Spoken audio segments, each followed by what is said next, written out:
Teams up the Lions, blue and silver pride. With the podcast we're rolling, take that ride.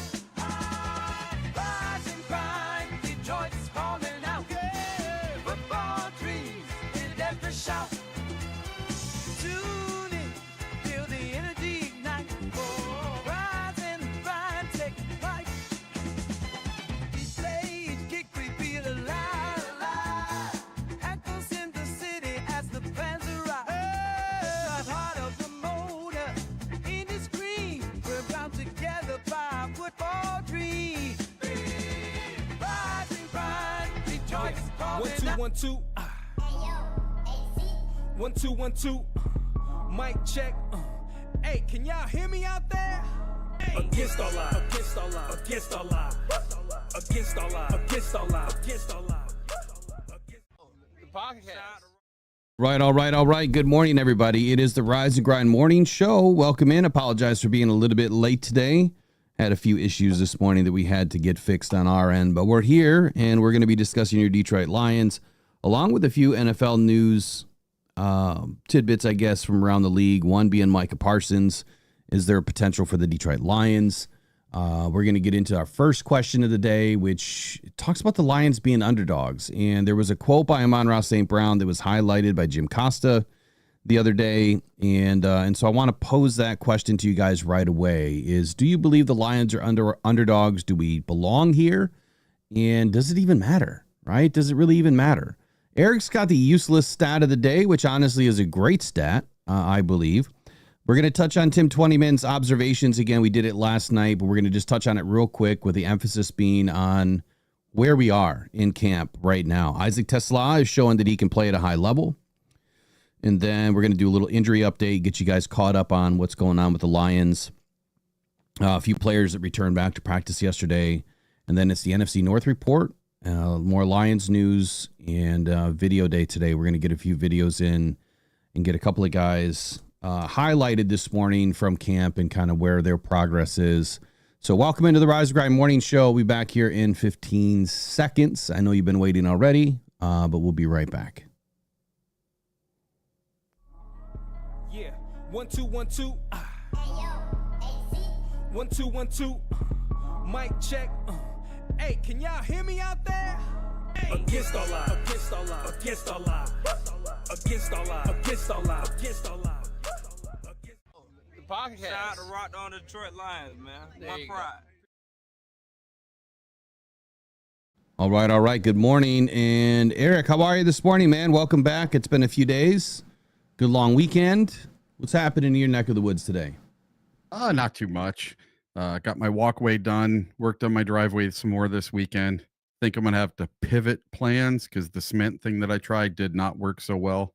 So I think I'm going to get some crushed asphalt and get that brought in. And what was that for? We're going to see about that. For my driveway, I'm just trying to get the rocks to not move so much when the plow comes in the wintertime. Yeah, it's called asphalt. Yep. Oh, I'd love to get it. Just put some asphalt in. Yeah, I might get the crushed stuff. Oh, I got you. It puts down just like real asphalt after you compact it. Yeah. You need a real hot day for that. I've seen that done out here. Living out in the boonies, we have long driveways that go back to pole barns and that. And some people will try to save money and put that stuff down, or because asphalt's kind of expensive. It's almost as expensive as concrete, it seems like these days. But yeah, stuff works. Just a hot day, man. It helps kind of re-gel that tar. But talking about re-gelling, man, the Lions, are we gelling? Are we gelling? I know that's a commercial in there. What was that? The Magellan Gellins? What was that? That was about the inserts into your shoes. Oh, maybe. So are we inserted into our shoes here in 2025? Are the Detroit Lions gelling? Are we working on the chemistry? According to Amon-Ra St. Brown, he said this. He said, are the Lions underdogs? Quote, we are not back to square one, but we're back to square. You're still underdogs. We feel like we play best when we are underdogs. It's a good quote. Now, I came across this Jim Costa. It's July 30th. It was on my radar. but we just haven't had a chance to discuss it. So walking in on a Monday morning, do you feel like an underdog, Eric? And I mean, do you feel like the Lions are underdogs? I mean, why? Why not? I would love to hear from the fans, obviously the audience. You guys tell us, man, are we underdogs? And do we belong there? And does it even matter, really? Yes, the Detroit Lions are underdogs, and I'm going to tell you why. Because week 1 at the Packers, right now on DraftKings, the Lions are 1.5 point underdogs. The Lions should never be an underdog to the Packers. Okay, so we're underdogs betting for betting purposes. Yep. And I expect that because it's week 1 and it's an away game. The Packers are going to get 3 points because it's a home game. Yep. The biggest question, though, is not so much are we betting purposes underdogs. It's like, should we be discredited and underdogs for this season? And I'm going to frame it from this perspective. We lost two coordinators, offensive and defensive. I think we lost 12 or 14 additional assistant coaches. We lost a few players. So framing it that way, are we underdogs? And should we be underdogs from the perspective that, other analysts are trying to paint about the Lions, that they've lost too much. It's too much to overcome. And then the Hall of Fame game completely falls apart, if that's your perspective, which it's not mine. And so now they're really driving it home that the Lions are not going to be a good football team in 2025, which means we're going to be underdogs betting purposes and against every opponent in 2025. So now that I've said all that, what do you think? Yeah, it's just, for me, this reminds me of the Detroit Lions not so much the 9-8 team, but more like the 2023 team, the team that went 12-5. For the first time they were ever, favored in most of their games, but they were still the underdog. They still had to prove it, right? Everyone knew Detroit was on the rise, but we really didn't know. I never thought they were going to go to the NFC Championship game that year. I was really surprised when we finally broke that curse and won the couple of playoff games. So to me, this season feels a little more like that season versus last season. Last season, it was, hey, you're expected to win every single game, win the Super Bowl, no ifs, ands, or buts about it, no excuses, win everything. And this year doesn't feel like that. This year feels more like when we went 12-5 and made it to the NFC Championship game. More of a, and the thing that gets me, that makes me feel that way, is the big signs they've put up everywhere. It's hunting season. We're not the hunted this year. We're the hunters this year. And I like that. I want them to be the hunters. Great point.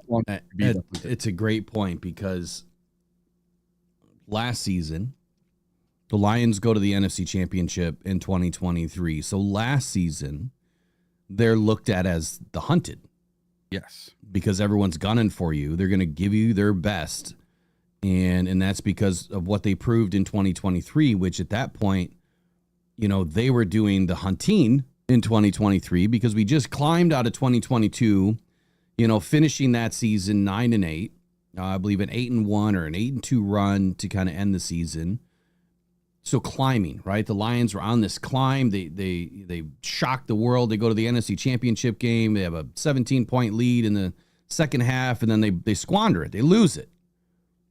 But the next season, they were not looked at as underdogs. They were looked at as double-digit favorites in a lot of games from betting perspective, but a roster that was not considered underdogs anymore because they were no longer rebuilding. It seemed like 24 was that final year of, you're rebuilt to a team that has enough on both sides of the football. And now this year, I'd have to say the rebuild it's over, right? It's been done since last year. You need 4 years to properly rebuild a team. You have to re-sign a couple of guys. And once you do that, I mean, you could say that next year is kind of the icing on the cake when we re-sign, a lot of the guys like Branch and Laporta, that we really, Gibbs, that we need to keep around. You would say that that's the icing on the cake to say, okay, now we're good. We should never really be underdogs with the offensive weapons that we have. The defense has kind of been that question mark for a lot of people. Personally, I don't think that we're necessarily underdogs. I think a lot of teams still fear us. I think a lot of teams have us circled on their schedule because they know that we're going to bring it. But at the same time, last Thursday happens. And now the narrative has changed a little bit to what the hell happened to the Lions. I thought that they were this strong, team. Let me throw this at you. Then I want to get response again, obviously. Last year, because I read this in a comment, and I can't remember where it came from. I don't know if it was the live stream, last couple of days or a video or whatever. But someone had said, I thought that we had more. I thought that our backups could compete at a higher level than what they did on Thursday night.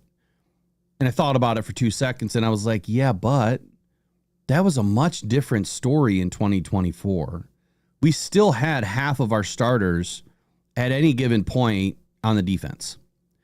Even into week 12, 13, 14 of last season, you still had Kirby, you had Branch, you had Amik, you had Terry and Arnold, you had Jack Campbell.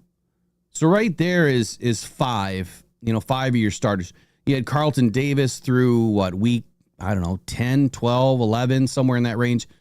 So even though we lost a lot from the defensive end, defensive tackle, and linebacker position, we still had about half of our defense. So big difference coming into this year, the Hall of Fame game, the most meaningless game ever on a schedule. And you're playing nothing but really second and third and fourth string guys. I know that Terry and Arnold got a little bit of time, but primarily this game belonged to the second, third, and fourth stringers trying to do something to earn a spot on this roster. So that's the difference. And I want to make sure that we understand and separate the difference here. Last year, playing with starters. This year, not so much in the Hall of Fame game. So now that I've kind of painted that picture, what are your thoughts on, that comment too, that you thinking that the Lions should have done more in that Hall of Fame game? And let me throw this at you. That was 8 practices. 8. This is not normal for the Lions. At this point last season, we're not playing a game. We're not playing a game until next week, normally. Right? So you would have 12 or 13 or 14 practices, full 2 weeks or more of practices underneath your belt before you walk into a game. So we're way early into the season. We better look much better, or we better look a lot better than what we did in the Hall of Fame game down in Atlanta. So that's all I really wanted to say on that part. Go for it. Yeah, I think they will. I think they will look much more gelled. You have to remember, they're still doing install all the way up until the day of the first of the Hall of Fame game. Yeah. And I can't remember which player it was. I was watching an interview and they're like, yeah, we're just doing installs. All we've done is installs. We haven't done any game prep whatsoever for this game. They're just going to call a vanilla 5-6 plays and that's it. So they weren't even focusing on this Hall of Fame game. That's another great point, right? How can you expect a team to go in and win a football game when they haven't really prepped the game? No. There's a big difference between, and I'm glad that you brought that up too, because a team that's prepping to learn the offense and to install the defense and the offense, from previous years, it's new. It's fairly the same, but there's still new concepts. They're not out there putting in their best of the best. To your point, 5 or 6 vanilla plays. And yeah, once the Chargers realize what you're doing, obviously they're going to take advantage of that. And like Dan Campbell said yesterday, from a defensive perspective, we had everything thrown at us. That could really help us. And on an offensive perspective, they didn't, because they didn't do enough. They were not in the right positions. So it was a failure from that perspective that they didn't give themselves enough tape, right? But that's what these joint practices are all about. They're going to be able to get high-level work, and you're going to see a team that is ready to go. I'll paint it this way. What have the Lions been doing in December and January over the last couple of seasons? They've been playing their best football, right? There's kind of 2 periods for a team's growth in a season. It's entering game 1, or maybe there's 3 periods. entering game, week 1, you're on this climb, right? Through training camp. You figure out who your team is at the end of August, and you have 2 weeks to prepare for the first week. So you're on this climb, you've installed everything, you're preparing for the first game. It's time to go to work. That second period of growth happens through the first quarter of the season. Every year I say, man, if they can just finish the first quarter 2-2, 500 for the first 4 games, that is a great place to be. If you start 0-4 or 1-3, you're in a bad position. But if you're growing, if you're still climbing through the first 4 weeks, that's all that needs to happen. And then that third phase is at the end of December. How good are you playing football? How healthy are you going into January, where you need to win some football games, lock it up, and get into the postseason? So to me, look, there's a lot of panic out there. There's a lot of frustration by fans for no reason, right? Just relax. We're still a long way away from playing meaningful football.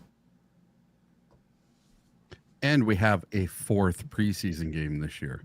Yeah. So I think the Lions were having trouble just trying to come up with enough empty bodies to put in at the end of that game, with people getting hurt or people, not knowing what they're doing, et cetera, et cetera. It did seem like a few of the people were lost out there during this game, just out of position, not knowing the correct this and that. Well, that's going to happen when all you've done is installs and you haven't been necessarily running all of these plays so far, and they still have more install to do. They have a ton. They have a ton to do. Yeah. And I guess they do install all the way through the season. There's that many plays to learn. And they do installs before every game, right? Yeah. It's developing, maybe it's your top 15 for each game, which, by the way, I hate. I hate the first 15 to be scripted. I can't stand that. Now, obviously, these guys are much smarter than I will ever be, at running a football team or coaching a football team. But I guess I've always watched the Lions lose games when it felt like they weren't pivoting. They weren't making, game time, decisions or changes, or they weren't doing anything different in the second half. I get it. They think that they're going to have these first 15 plays that they're going to run, and that's what they're going to run to start the game. But if it's not working, why can't you just pivot? I mean, they have to have more installed. They have to know what they're running. There's definitely more than 15 plays in a playbook. You're talking of hundreds of plays. And again, that takes 4 years, 3, 4, 5 seasons, for this team to, especially if you have the same quarterback and some of the same defensive minds, right? It takes that long to install the entire offense and defense. And if you've got the same leaders on the team, going the distance with you, it takes that amount of time to really install a complete plan and all the little nuances and the little changes that you're going to put in every year. So it's early, man. And I'm glad you mentioned, look, we got 4 preseason games, but the first one didn't even matter. That was like a high school football game, man. It was just like, you're just going to go out there and throw spaghetti at the wall. So a big shout out to Mike P this morning. He dropped in $20 into the donation pot early. Want to make sure that I don't miss it. So thank you, Mike P. I appreciate you being a moderator. Appreciate you being a big part of the channel, man. And you know that you got a big place in my heart for you and your wife. So keep doing you, man. I really appreciate you. And I know the Rockhound Cancer Foundation does too. Let's get you rolling with a Gibbs TD this morning, man. They give it to Jameer. Big hole. There he goes down to the 20-yard line. Angling to the 15. Gone, baby. 5. End zone. Touchdown, Detroit Lions. 25 yards. All right, so let's pivot for just a moment. I want to touch on a hot button topic. So we're gonna kind of go away from the sheet for a moment. Right after you give us a useless stat of the day. Yeah, I was gonna say I have something that's gonna make everyone feel just this much better. Okay, just this much. Useless stat of the day. Over the last 23 seasons, the winner of the Hall of Fame game has failed to win a postseason game in the same season, going 0-8 in that time frame. So I'm going to say it once again. Over the last 23 seasons, the winner of the Hall of Fame game has failed to win a postseason game in the same season, going 0-8 in that time.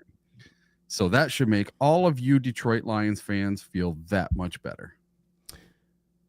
I'm glad you found that stat. That should wake some people up this morning. Mazatlan Tom, I probably butchered that, buddy, so I'm just going to go with Tom here. Says that the Lions upgraded their coaching staff, period, full stop. Exactly. I like that. Did we really downgrade anywhere? I think that Morton is an intelligent individual. I mean, I highlighted his career path a couple weeks ago, where, I mean, he's got like 20 or 30 different job descriptions they're all related to offense, with multiple teams in the NFL and college. And let's not forget about Shaw, which, he's also a highly trained individual, former coach, Stanford, also a good friend of Morton. So there's good connections there. And then Calvin Shepard, man, he's been training for this position for years. And it's not like he's changing a ton. I think that we're going to see some different nuances in the scheme. I think that we're going to see more linebacker play because he's a linebacker and he's going to want to emphasize his linebackers. I'm sticking with that until they show me something different. I think that we're going to see the linebackers kind of be the stars of the defense to a degree. Obviously, the rest of the D-line is extremely important, but I think that these linebackers are going to be installed in some pretty cool situations. All right, so let's pivot for just a moment. I was thinking about something last night, and it's kind of it's the title of today, right? The Detroit Lions news and rumors include Hendon Hooker and Alex Anzalone. Eric, you and I both hit it on the head, man. Talking about Alex Anzalone a couple weeks ago, 3-4 weeks ago, whatever it's been now. And I think we were both in the same boat where we said, look, just guarantee the rest of Alex's contract for the year. That's it. Just if you can at least get that done, he's going to feel a lot better about the fact that he's playing with guaranteed money on the line. He didn't have any guaranteed money. I wouldn't have wanted to play, I wouldn't want to play either, especially if I'm a big part of the team. I've helped the team get this far, but I don't have any guaranteed money. Yep, I signed the contract. I understand it, but there's nothing wrong with having a conversation. And I think the Lions did the right thing. I don't think that it was chump change. I don't think that it was useless money or, a useless contract. Yeah, he didn't get an extension. He's not going to be happy about that. But at least he's playing through this season that if he suffers a major injury, he has some guaranteed money to back him up and take care of his family. That's what it's all about for him. Playing football is probably secondary to everything else he has going on in his life, right? He's got new baby girl, I think. Family's first, right? Or however you want to put, God, family, work in your own hierarchies, or, whatever your religious views are or aren't. That is your prerogative, right? And I think that Alex didn't want to enter this season without guaranteed money. He just suffered a major injury last year. That probably shook him up to say, look, my career could end at any moment. I need to stack a little bit of chips in the old bank account. And I don't have guaranteed money, so we got to fix that. So the Lions fixed it. And that was the right move. Not because you and I said that that's what we expected or what should happen. But that was the right move for Alex Anzalone to make sure that this guy was going to, continue to play and play at a high level and not have any animosity, hopefully, towards the team, towards Dan or towards Brad, and still be a leader. We haven't discussed this yet. So give me your take on when you saw that come down. Yeah, I thought that's exactly what should have happened. And by them not signing him to a extension, my first thought was, that's it. This is the final season. This is the last hurrah. This is all he gets. This is put up or shut up. So here, we're going to guarantee your $6 million. We're going to give you some incentives. Here you go. And the fact that he had zero guaranteed dollars to start this season, I probably would have wanted some guarantees as well. So now his full salary is guaranteed for the season. So he's got $6 million at least. And then he's got some incentive based stuff. And we don't know what the incentives are. And I found this really neat article about Alex Anzalone and how the Lions are already $50 million over the cap for next year and what they're going to do to try to get around that.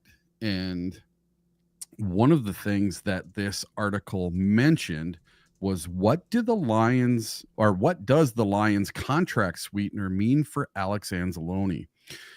While the specifics of Anzalone's sweetheart deal are unknown, the incentives are likely performance-based metrics that provide additional dollars for hitting certain targets. Or perhaps one incentive provides that if the 30-year-old veteran hits the designated targets, he'll receive an extension for 2026. So what do you think about that? Let's say he makes a Pro Bowl and he's an all-pro, then he automatically gets X amount of dollars for next year, or a 2-year deal or something like that. I mean, I think it's interesting conversation. I guess I'm kind of in the same boat where I think this is Alex's last year. And it's not because the Lions don't want Alex. It's not because he's not a good football player. I think that the way that Dan and Brad are building this team, they're building it for longevity, right? They're building it for sustained success. And to do that, you have to stay what? Young. You have to have a young roster mixed in with some good quality vets. Amon-Ra St. Brown is entering his 5th season. It does not even seem like it's been that long. So you've got, and so is Penei Sewell. You have some good vets on this team now that are part of the future. Alex Anzalone was part of the rebuild, right? He was the guy that was installed to help rebuild this team because he knew the defense that Aaron Glenn was going to bring to the table. That's why Alex was brought in. He wasn't brought in to be, a guy that retires a Lion, so to speak. Not to say that couldn't happen. And this is just my opinion. I feel like Alex was brought in to get this team rolling, to get it off, to a good step, a good first step. And then at some point it was, sorry, we can't afford to pay you $13 to $15 million a year and still do what we need to do, because that money's going to end up going to Sam Laporta. $13 to $15 million. That's how much Sam Laporta is going to end up getting paid. So I think I hope I answered your question, but the update on his contract, since Cake Man just asked, like, I guess maybe some people didn't know that Alex got paid. Anzalone was scheduled to make $6 million base salary this season. He had no guaranteed money in the contract. It was the final year of a 3-year deal. He was given $250,000 raise. The total amount was then fully guaranteed. So he's making $6.25 million fully guaranteed. He also had $100,000 in-game per roster bonuses and $150,000 in not likely to be earned incentives already written into the contract with the club. But now he can earn an additional $750,000 in playtime bonuses. That part doesn't make sense to me, because Alex has played in just about every damn snap until he shattered his wrist. Mm-hmm. He's played almost every down on the defense. So he would almost certainly earn an additional $750K. So he's set to be an unrestricted free agent after this season. He was not given additional years. He was just given the guarantee for 2025. Now, Anzalone on the 22nd said that he was still disappointed. He said, quote, "I'm disappointed. I'll just say that. I'm disappointed." That was before this contract was announced. So he may not be fully happy, right? But at least he knows he's going to make really good money this year. It's not Derek Barnes money, right? It's not Jamie Sherwood money. It's not potentially Micah Parsons money, but it's good money, man. I would love to make $6 million this year. Hell, I'll do it. Put me in, coach. I'll last all of one play. But anyway, look, I'm glad that the Lions got something done here. So here's the pivot with Alex. They guaranteed his contract for this year, so there's no outs, right? If you move on from him, you're going to end up owing all that money. I've heard the rumors that some fans believe that Alex is going to be a cap casualty, or which doesn't make sense, or a trade deadline option.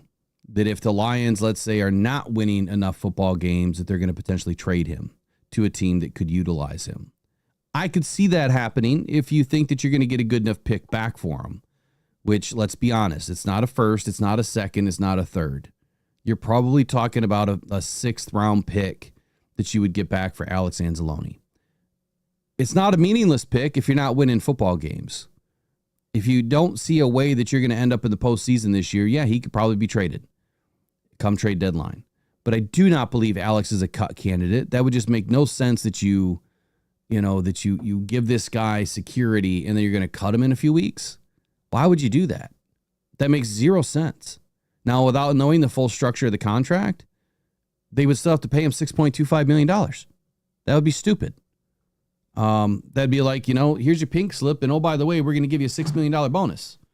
It's just dumb. People don't work that way. Businesses don't operate that way. So, to whoever wrote that, you know who you are. Think about it, man. Just think about it for a moment. And then there's Hendon Hooker. Now, I said last night I was a little disappointed in Hendon Hooker because yesterday he just looked apathetic. Like he just didn't have any snap to his game. He looked deflated, no energy, body language was terrible. And then when he got into the 7-on-7s or 11-on-11 and there's a little bit of pressure coming at him, he was making a couple of throws, connected a little bit. But it was everything before that just didn't settle with me. I don't know if he feels like maybe he ended up on the wrong team and if he would have had an opportunity to start somewhere that he could have been, maybe ahead of where he is. But I think right now, I have no confidence in Hendon Hooker after what I saw yesterday. So I'm going to have to see somebody really perform in the preseason games. It didn't come off good. So for anybody that was at camp yesterday that's in the audience today, who else noticed that? I know Michael Garrett, he was sitting next to me. He noticed it. The girls that joined us at practice yesterday, they were off getting pictures and stuff with Lomas Brown. So I don't know if they noticed it, but didn't look good, man. Did not look good. So is Hendon Hooker a trade candidate? I don't think so. I think that he's a practice squad candidate before he's a trade candidate. I don't think that the Lions, if they were to field some calls for him, maybe, but I don't know anyone that's really calling to get Hendon Hooker right now when he's not playing well. So if he plays really well in the preseason, but Kyle Allen plays better, there's a potential there. The biggest question that I have for everybody is Trey Lance looked really good. What about Trey Lance? Why not bring him in? He's right now the third quarterback on that roster. The Chargers don't usually keep three quarterbacks. I would say that there's more of an opportunity to bring somebody in like that than there is to see Hendon Hooker traded somewhere. So those are my thoughts of the day on Hendon Hooker. What do you think, Eric? Yeah, I'm in the same camp where I wanted Hendon Hooker. I was so elated when they drafted him where they did. You're getting a first round talent in the end of the third round. I really, really liked that pick when they took him. And I've been a staunch supporter of his ever since. He needs some time to develop. He needed to overcome his injury. And now it's slowly starting to creep into me that he's just not up to snuff. I paid attention to him when I was at camp last Saturday, and he had a couple of amazing throws and then had 3 or 4 really piss poor throws. And you go back to the preseason game, same thing. He was 3 of 6. They gave him 6 opportunities in a whole half of football to throw the football in a preseason game. So that means there was turnovers. That means balls were hitting the ground. He had an interception. Just, 6 passes. Hooker had an interception? I don't remember him having an interception right now. Hooker had one, yeah. He did have one? Okay. Kyle Allen had 2, and then we had a fumble and a special teams fumble. Yeah, I know we lost. There's 3 fumbles. We lost 2, and I thought that there was only 2 interceptions. Maybe I missed the third. But as far as Hendon Hooker's play, I mean, look, I got to go back to what we started with. It's a meaningless game. They didn't game plan. So I'll give him the benefit of the doubt for the first game. Right? I think we have to. The other thing that I mentioned the other night when I did the Hall of Fame game breakdown was I thought Morton put these guys in a piss poor position, to be honest with you. I felt like the play calling was terrible. Didn't seem like there's any urgency to get anything going. Couldn't get these guys into a rhythm. And the most important job that an offensive coordinator has, from my perspective, is rhythm. You have to get these guys in a rhythm. If you don't, then it looks stale. It becomes stale. And they just, like, these guys are about motivation, right? When you're playing at a high level. That's why when you have an interception or a fumble and the other team gets all of a sudden, I mean, they're ready to roll, right? They get that new energy breathed into them. Same thing happens when you're on the offense or the defense and you're in a rhythm, right? That sack happens. The next thing you know, that defense wakes up. And if you go in and make another play on the next down, man, they really start to steamroll. Then they shut them down. They're 3 and out. They come in that next series, whenever that next series is, and they play really good usually. Same thing for the offense. You know, you rip off a nice run, you get a nice short pass, you get a first down in the first couple of plays. It gets these guys in a rhythm. They start to feel good. You do the same thing.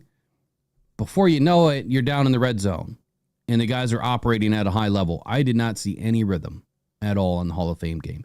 And I think it's partly to blame because there was no prep. You know, there was just no prep for the game as far as game planning. And we've heard that, you know, from the press conferences, that there was just no real prep for the game. They're still doing installs. And it is what it is, man. So that was anything else you want to add to Hendon Hooker there? I kind of interrupted you. Yeah, so everyone in the chat is saying that the Hooker interception was Lovett caught it, and then it was ripped out of his hand. Yes, yeah. Okay, that's so why. You could say that was a fumble.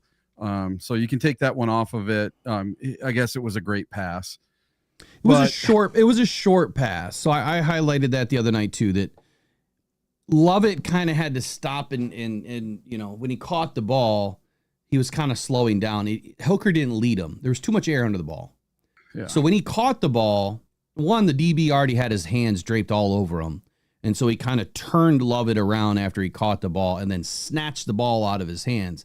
And that's why yesterday in practice, you saw Scotty Montgomery and the rest of the receivers doing receiver drills. And I put some notes in here that I spoke about last night, but they were doing this tennis ball through the legs drill. So like you're stopping and starting, right? It's like you're dribbling a basketball between your legs. You're stopping and you're planting, and then you're going to the other side. You're shifting your weight just like this.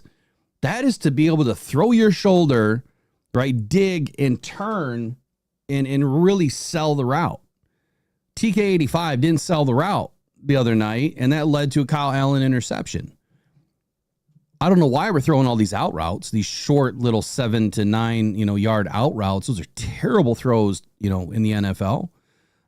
If you roll out, that's one thing, because you're a little bit closer. It's not such a lean, target or a lean angle. If you can roll out and tighten that window a little bit, I think it's a better throw. But you could see yesterday in practice that they were really focusing on selling the route and then strong hands, man, having strong hands at the point of attack, and then after the catch. A lot of emphasis yesterday in practice on that. So you could tell that play by Lovett was partially responsible for yesterday's practice. And then also what I highlighted last night, Kirby Joseph, man, he really was getting in the face of Isaac Tesla and Dominic Lovett and some of the other rookies in the, one-on-one or receiver drills where they were doing plays. They had five offensive players running plays, and Kirby was, jumping in there, lining up on the rookies, jamming them, holding them. Honestly, would have been a penalty, but making it very difficult for these guys to break away, to get downfield, to catch a pass. And Goff got pissed. He was pissed at what Kirby was doing because they're trying to get better as an offense. But I could tell what Kirby was doing. He's trying to toughen these rookies up and making sure that when you catch that ball, man, you don't let anybody take it away from you. And Lovett did that. So it's good practice yesterday, man. A lot of good stuff. My final thing on Hooker is this. I'm going to ask everyone a question. Are you just like me when the Lions drafted Hooker? You had tons of confidence because this was a kid that should have been and would have been a first-round pick had he not blown his ACL in college. Are you just like me? Are you starting to worry now that in year 4, or is this year 3 or year 4 with Hooker? Year 3. So year 3, and it's not it doesn't look like it's clicking. Something feels very off with Hooker at this training camp and in the preseason game. Now things could turn right around this week and be totally awesome for the rest of the offseason, but I see why they brought Kyle Allen in, and I have to question, why didn't we bring back the kid that we had in training camp last year? Yeah, I don't know why they let Jake Fromm go. It's a little interesting not to have 4 quarterbacks, when they need another guy throwing the football there. But obviously they want more, I think, more defensive players this year. I think that they have a little bit more defensive line and offensive linemen in camp, or at least they did. It's an emphasis for them this year. I think that's the answer. They dropped a quarterback for that reason. Yeah. I don't like it. I think that you needed that 4th quarterback, but we don't have another kicker either. It's just Jake Bates. So they're keeping more bodies where they feel like they need emphasis. Yeah, I guess my question is this. Are you like me? Have you lost faith in Hendon Hooker? Because I am starting to lose faith in Hendon Hooker. He can turn it around and have an amazing rest of the preseason. I just don't see it happening. So who do you think is going to be the Lions' backup quarterback? Do you think it's going to be Hendon Hooker? Do you think it's going to be Kyle Allen or other? That's the question I'm going to pose right now. Great question. Hooker, Kyle Allen, or other at backup quarterback for the Detroit Lions this season? I wanted it to be Hendon Hooker, but I just don't know anymore. So the first poll, 77 votes. Good job on getting those votes in.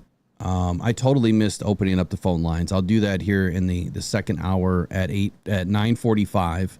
I'll open up the phone lines for the last 15 minutes. If we're watching a video, obviously we won't take a phone call. But the plan. Look, my plan today is just it's not coordinated. No prep today. So hopefully it's not sloppy. 78 votes, 69% say no, the Lions are not underdogs. And we're up against a little hard out break here. So let me throw this next poll in. And Eric's question is, do you have faith in Hendon Hooker? I'm just going to leave it at that. I really can't put all of it in there because it's kind of a mixed bag. So do you have faith in Hendon Hooker? I'm going to start that poll, and then we're going to be right back after Eric tells us all about YOOPERLITES. Hey, right on. So YOOPERLITES, your one-stop shop for everything rock hounding, from UV lights, rock sticks, bags, everything you need to go out rock hunting. You're going to find it at YOOPERLITES.com today. And if you have not heard of the newest rock craze, YOOPERLITES, they can be found on all 5 of the Great Lakes, no matter where you live. As long as you're near the Great Lakes, you can get out today, or tonight, I suppose, and go looking for YOOPERLITES on the Great Lakes. And man, it is a blast.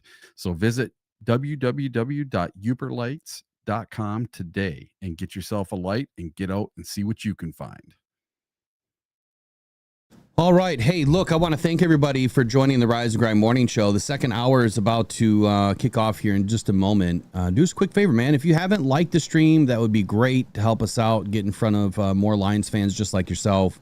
And if you haven't subscribed, please give us an opportunity this morning to earn your subscription and be part of the Rock Down Detroit Lions as we carry on through the entire season. 365 days a year, entering year 3 for this channel, 22 months.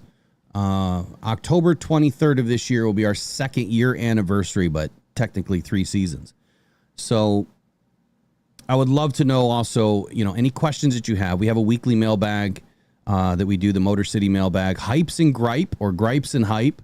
And that is done on Thursday nights. So if you email us, mailbag@rockedon.com, we will take all of your questions, and we get to most of them, at least 12 or 15 questions a week. and we'll do that on Thursday night. So just make sure you get the questions in by Wednesday. If you have any comments, statements, what we can do better, how we can get better, or what you would like to see on the show, same email, mailbag@rockdown.com. We'd love to hear from you today.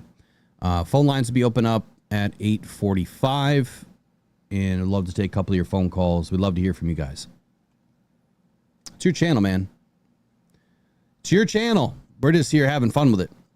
So let's get up. What's next on the list here? Which we kind of covered. I'm not going to go deep off into training camp observations. I did that last night. So if you want to hear more about the camp yesterday, watch last night's, I think it was a 1 hour live that I was on for. And again, big shout out to all of the donations that have been pouring in like crazy. You guys have been great. Isaac Tesla, man, he's really shown that he can play at a high level, Eric. I think that both you and I appreciate what this young kid is all about. And, you know, coming from Hudsonville, Michigan, Lions faithful since he was young, and now gets an opportunity to play in the NFL. And look, he had a couple of good catches. It was like 2 for 3 in the Hall of Fame game, but they were big grabs, man, big downfield stuff. And in practice, it's no different. This kid catches with his hands, and he has strong hands. He's not giving the ball up. I think that he's going to be inserted often into this offense. So my question would be this about Isaac Tesla. I hate to do big predictions this early, but why not? Tell me in the comments, later on or in the chat right now, Isaac Tesla, if you were to put a percentage on his snap count, what would that percentage be? And if you want to go even more crazy with it, how many yards do you think he's going to get this season? How many receptions do you think he's going to get this season? And how many touchdowns do you think he's going to have this season? For me, I think he's going to get inserted into about 35% of the snaps. And it could be more, depending on how much, special teams he plays. But I'm specifically talking offense only. 35% of the snaps. I think he can pull down about 40 balls, maybe 400 yards. And I'm going to give him 4 TDs to start. I think he's going to be a red zone threat. I think that's where we're going to see him often is near the red zone. Exactly what they brought him in for, right? You need another big body guy. There's a rep that I wanted to highlight, and I'm not going to be able to find the video, but I'm going to try. So while I'm doing that, Eric, what do you think about Isaac Tesla so far? Well, I was telling you this before we started. I'm starting to think that Isaac Tesla could be the next Puka Nacua. Like, seriously, I think this kid is so good that the Lions are going to have a hard time keeping him off the field, not getting him on the field. I think he may supplant Tim Patrick. Of course, Tim Patrick's going to get the start at the beginning of the season as the number 3 wide receiver, but I think transitioning by the middle to end of the season, it's going to be the Tesla show. And we're going to have a lot of 3 wide receiver sets with Amon-Ra, JMO, and Tesla. I think you are going to see a lot of that with 1 tight end. And this kid has all the talent in the world, and he's quickly becoming my favorite Detroit Lion because he's a hometown kid. He grew up every year for Halloween going as Barry Sanders or as a Lions player with a Lion. He borrowed a Lions helmet when he was 5 so he could go as Barry Sanders with his Barry Sanders jersey on. And he played a little bit of quarterback in high school and transitioned over to wide receiver. So I think he's got some skill set that might be untapped even. So maybe we'll let Tesla do the JMO pass this year instead of JMO, because JMO he should not be throwing a football.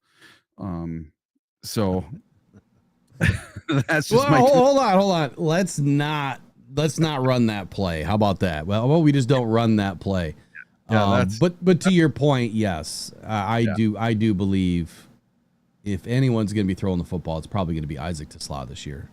let me say this. I would not be surprised if Isaac Tesla ends up being offensive rookie of the year.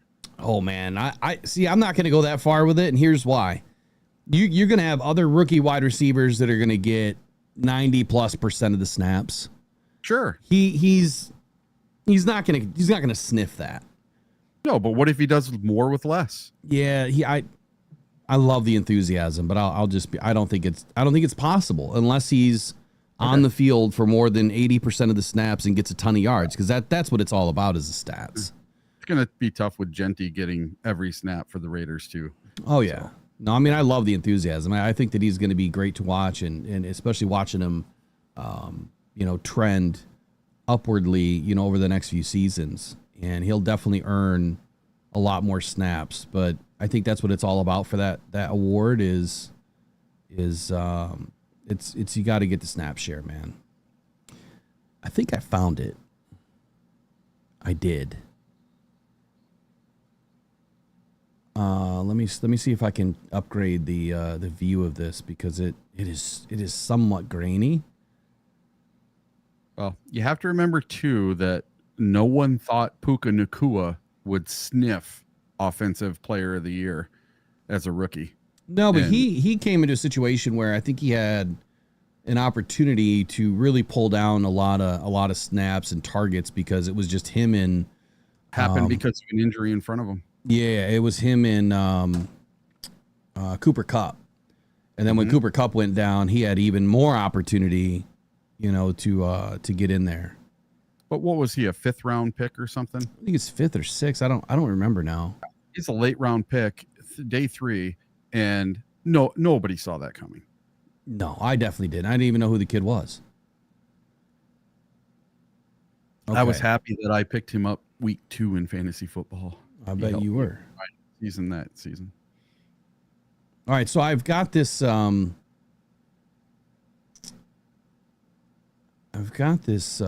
This catch that I want to highlight here by Mr.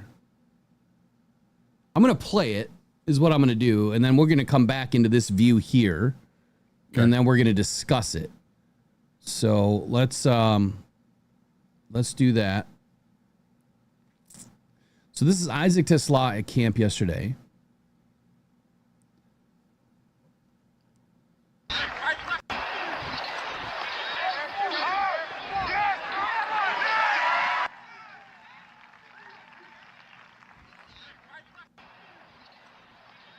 Just going to run it a few times here. And while you guys are watching this, I want you to tell me what you notice and who is he emulating on this play.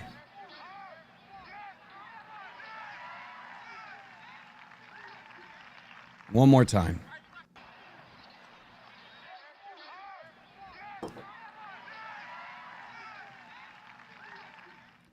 All right. So first, I got to get the chat open, because I want you guys to tell me right now, who do you see in that route, the way that he runs it?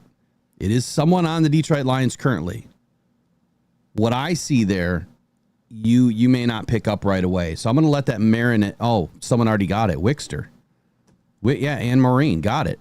So you guys are getting it right away, that you're seeing that style of play is exactly why Amon-Ra St. Brown is so successful. So it's the leaning of the shoulder, right? If you're running straight at a DB and he's not getting out of your way, and you lean into him as you're running, your arms are down, so you're not pushing off. You're leaning into him. You've now got that corner in a tough spot, because you can break anywhere, and the only way that they're going to be able to stop you is if they put hands on you. That is why you don't get that close to a receiver, because if you allow that receiver to get up into your space and you don't give them any distance at all, you are screwed. So Tesla did exactly what he is supposed to do. I mean, this is veteran move, right? This is veteran play. He pushes into that DB and then breaks, and he's wide open. I mean, I know it's one-on-ones, right? So there's, where was the safety at? Where was the other corner or linebacker or whomever, right? But it's that style of play that Amon-Ra St. Brown has taken advantage of in this league. he will get up in the DB's grill and then break.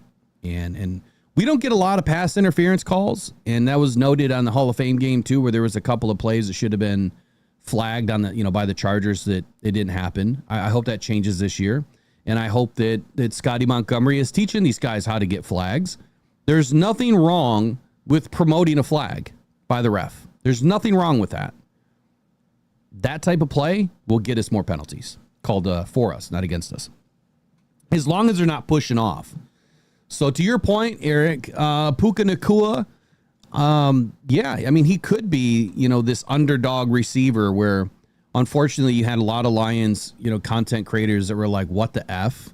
What are the Lions doing? My initial reaction when this happened was, what happened? How did we give up all this, for this guy? And I had no idea who he was. That's my bad. I didn't research receivers, enough for that draft. I thought that we would take one, but I thought it would have been a little bit earlier or a little bit later. The size, the body type, all of that we got right. Did not expect Brad to make that move. Then after the fact, maybe 15, 20 minutes later, I'm like, wait a second. The picks that we gave up, where we gave them up, really, Brad didn't give up a whole lot. You're talking future picks and a future comp pick. They're like worthless. You have to take about 50, 60% off of the value of a future comp pick and about 30% off the value of a future pick. And by the time you added all of that together, we didn't give up a ton. However, next year, those third round picks obviously would have been worth a lot more, if and when you needed them to move up.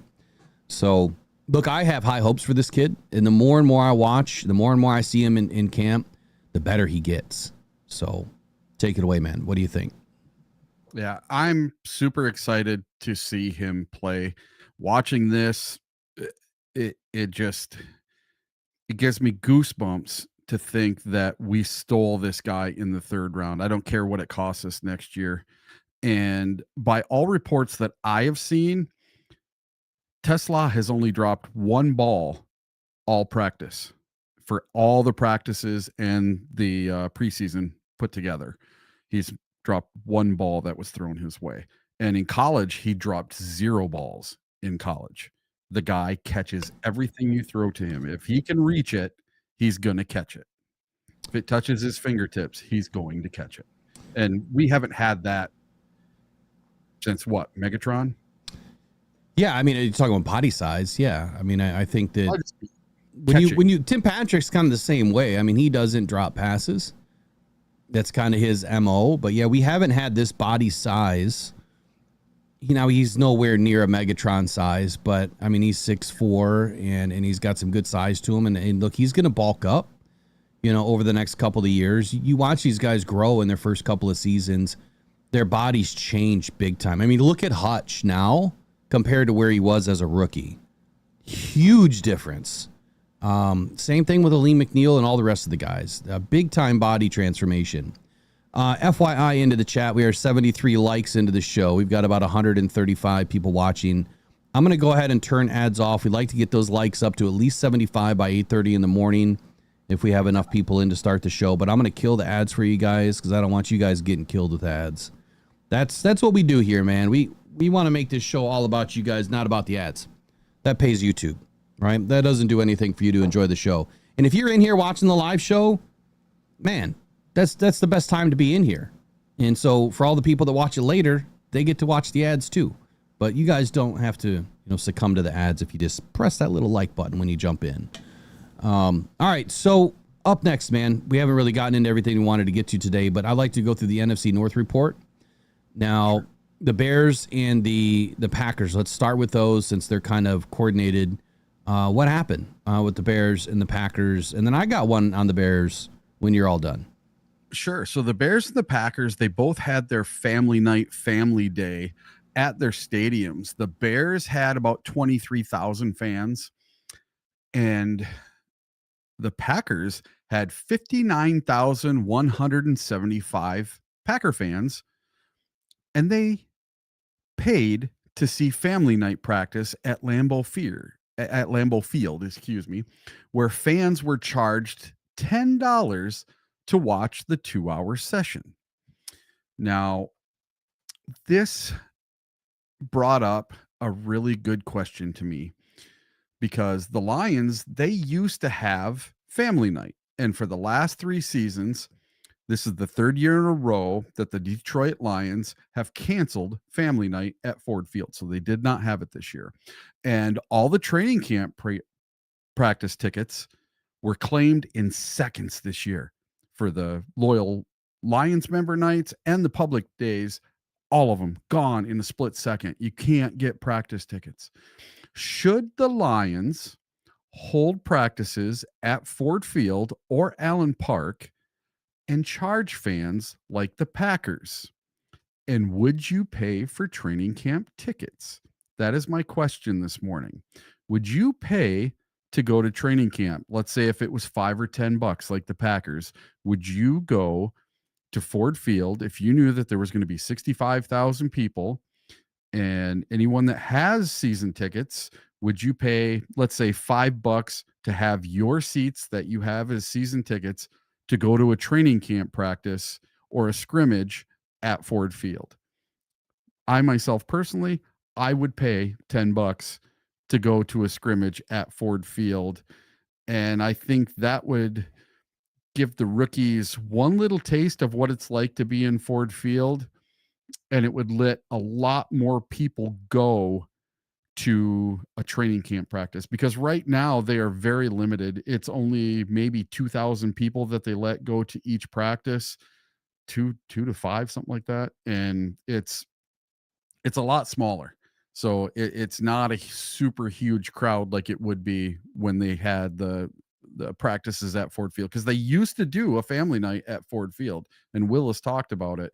The first year or two of Dan Campbell, they did do a family night. Yeah, practice. that was, I believe it was 2021. Yep. Wait, was it 21?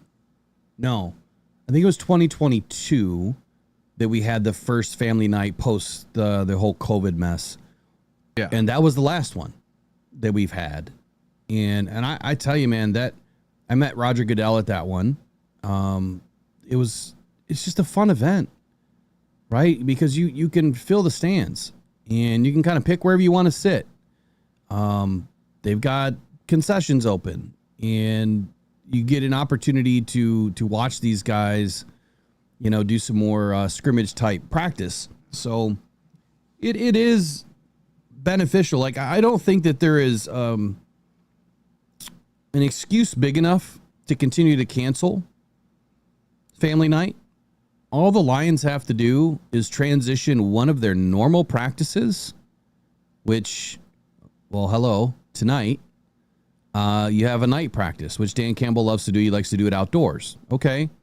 So you didn't have to do it tonight, but you could have taken any other practice and turned it into family day. You could have started at 10:30 instead of 8:30. You just practice at Ford Field as opposed to Allen Park. Yep, you only have one field versus two fields. So maybe you turn it into, more of just a scrimmage all morning. Mm-hmm. There's no more excuse necessary. Now, I know what you were saying earlier about, they charge these fans to go to the game or go to the practice. Look, I think that these teams are charging way too much for stuff already. The family night is always been something to give back to fans as an opportunity to see their team. So people that haven't been to Ford Field, people that haven't been able to go to a game, which back then it was more affordable to go to a game. Now it's not so much. So if you don't have season tickets, if you can't afford, this is a way to get in and experience everything. So charging for it, I think that's, I just think it's too much. I think they're going over the line. I'm not surprised that the Packers and the Bears are charging for it, but for the Lions, it's something that they've never charged for. Why start now? So here, we're going to flip it. So let's say the Lions did family night again for the first time since going to the NFC Championship game, the first time since going 15-2. It is Lions crazy in Detroit right now. So if the Lions were to do a nicely scheduled family night practice at Ford Field, do you think we could fill that stadium with more than 59,175 fans? I mean, we have the ability to, yes. But I will tell you, at any family night I've ever been to, it has never been packed. But that was before the Lions were good. Well, no, this is 2022. I mean, there's maybe 10,000 people there. Yeah, but in 21 we went 3-13-1. They cut off. I mean, you could only be in the lower bowl. So to your point, yes. Now that we've reached, the heights where we are among the rest of the NFL, yeah, you could probably fill that place. I mean, we've damn near sold out preseason games at home over the last couple of seasons. So yeah, I think that the opportunity is there. And yeah, the Lions could make, $6 million off the deal or whatever, but actually more than that with concessions. I just feel like it's a low blow to charge for it. But anyway, continue on with your thing there. All right. And now I'm going to touch on the Bears a little bit. So the Bears family day had, so flawed Chicago Bears offense has only a few moments in Family Fest. So let's see here. I got to get this going.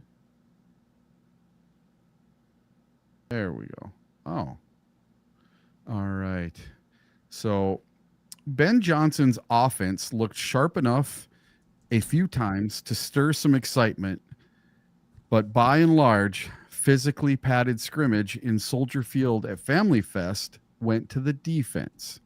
And I did see a little video where Caleb Williams basically threw the ball into the farm field and was very upset that there was no wide receiver out in that farm field.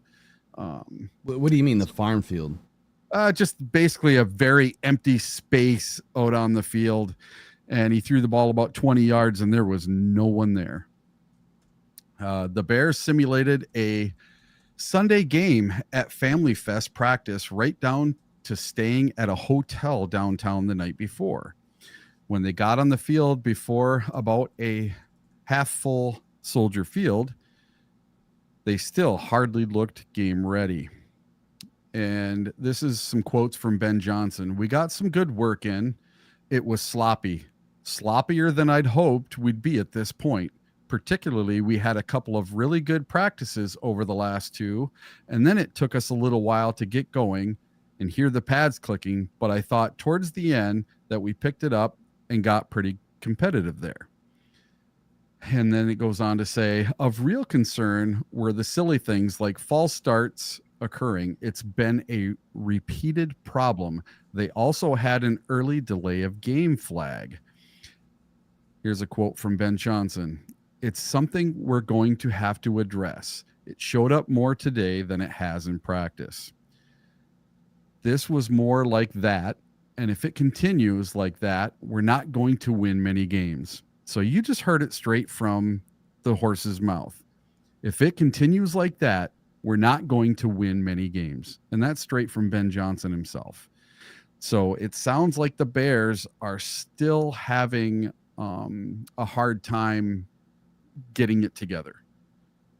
So yeah, my takeaway on the whole Bears thing, it sounds like our things are kind of aligned here, but Ben Johnson emphasized that he observed repeated execution mistakes and made it clear that he expects things to be, a little cleaner at this point in camp. I said this the other day too, that I think that Ben Johnson is going to alienate himself from this team already by some of the silly stuff that he's trying to implement this early. I get that you want to be a head coach, and I feel like he's trying to be too rough and gruff. I think that he's trying to be Dan Campbell, but Dan Campbell does it in a different way, right? Dan Campbell earned the respect of his players first.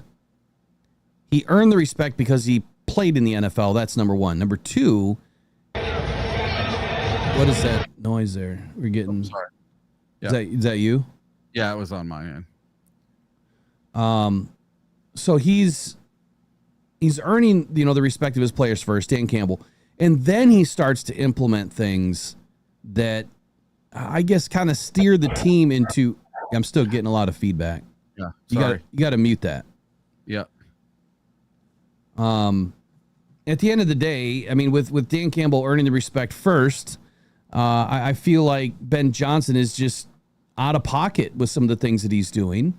I don't think the players are very receptive to it just yet. And you've got to start from square one, right? I mean, you've got to be able to walk, before you run. You got to be able to crawl before you walk. And I think that Ben Johnson has just kind of walked into this thinking that he can run, the Bears team like Dan Campbell's running the Detroit Lions, that are at a totally different level of respect for the coach and, the way that the team has been built from day one.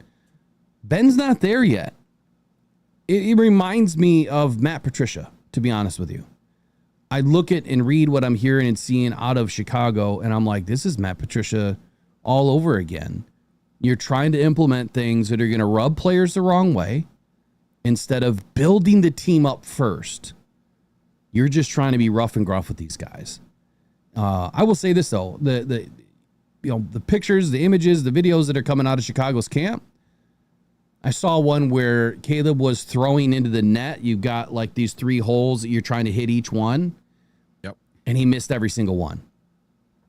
And he was pissed. I mean, you're talking maybe a 15-yard throw. Dude, I could hit those. And I don't throw a football every day, and I could hit those. He can't. He sucks. Caleb Williams is not the answer. So Ben Johnson, I'm sorry, he's going to have some problems in Chicago if he doesn't figure out a way to get this team on board. And I'll finish with this. I think that he is installing way too much without even knowing what he's installing. I didn't even think about this until it was too late. But we should have went to a Bears practice. Next year, we're going to have to get Bears tickets to go to a Bears practice. I will not wear anything Bears, but I won't wear anything Lions either. I'm going to go in and just kind of look and see what's going on next year, because it would have been perfect to do it this year. I don't know why I had the idea so late, but oh well. So the reason I was hitting something with noise on it is Ben Johnson, just to your point you were just saying, is he trying to do too much? Well, this says, did I just see a fake stumble from Cole Kmet for a touchdown? Ben Johnson, you are a madman. Okay. Ben Johnson's putting in trick plays into a scrimmage for them to learn the offense at practice. And he's already trying to get all flashy with trick plays. I mean, we did a flea flicker, yesterday in scrimmage, but yeah.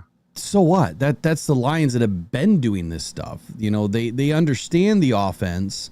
The starters do, not so much Hendon, Hooker, and the number 2s and 3s, but yeah, we understand. The Lions starters, they get it.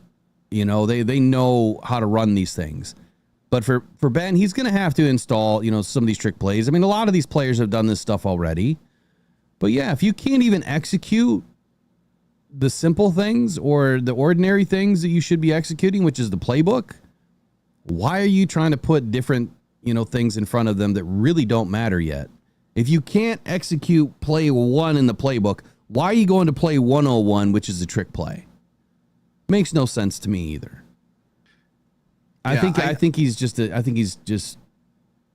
attempting to do things maybe in the wrong fashion, I guess, maybe out of order, I guess maybe is a better word.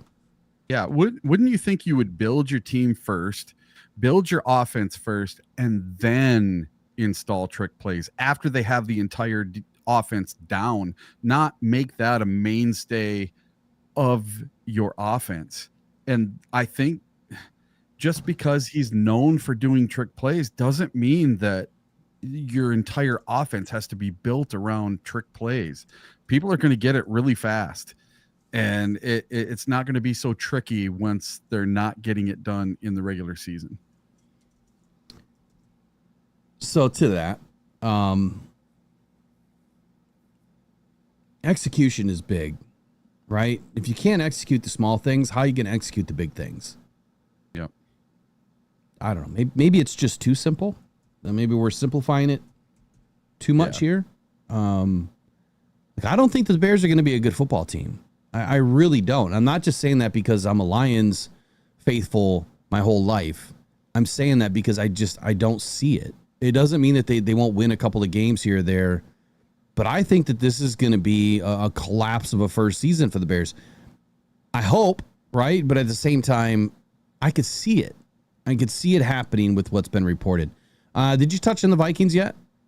No. So the Vikings, could they trade for a backup QB and don't rule out Kirk Cousins?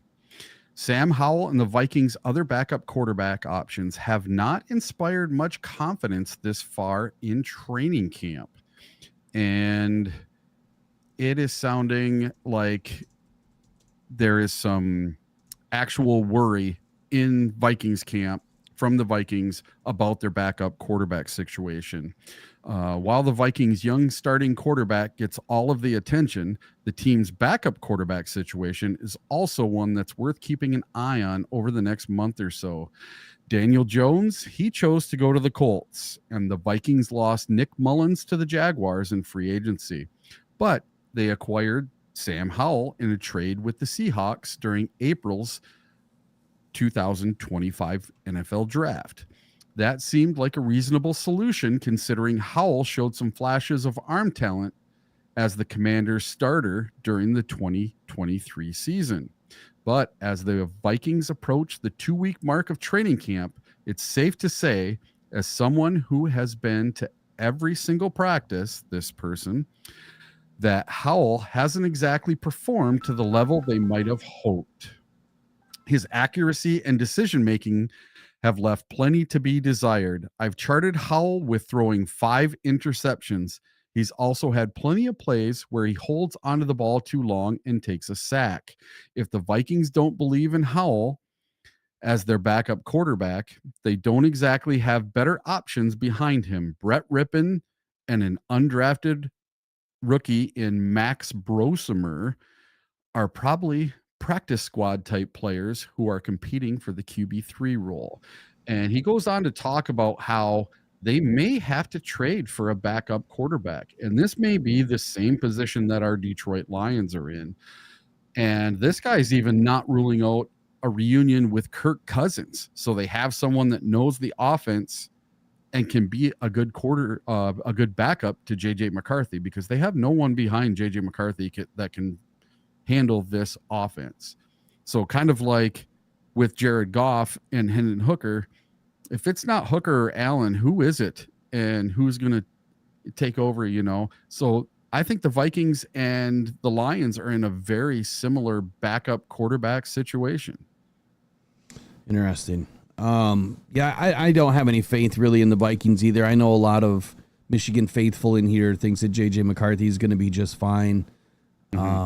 It's the same thing that I'm going to say about preseason games for the Lions. You can look great in practice. You can look, great in a preseason game, but you're not going up against the best talent in the NFL just yet. And you're going up against your own team. So I'm not going to give JJ McCarthy any credit just yet until we see a few games from him this season.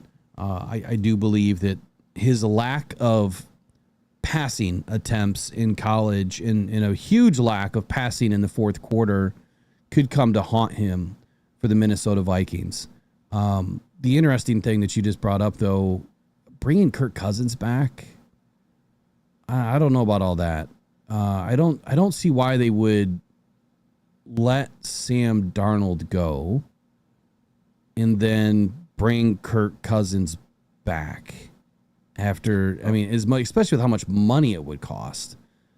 They could have had a better option by just signing Sam Darnold to a $35 million deal for one season and then saying, okay, now you're the backup.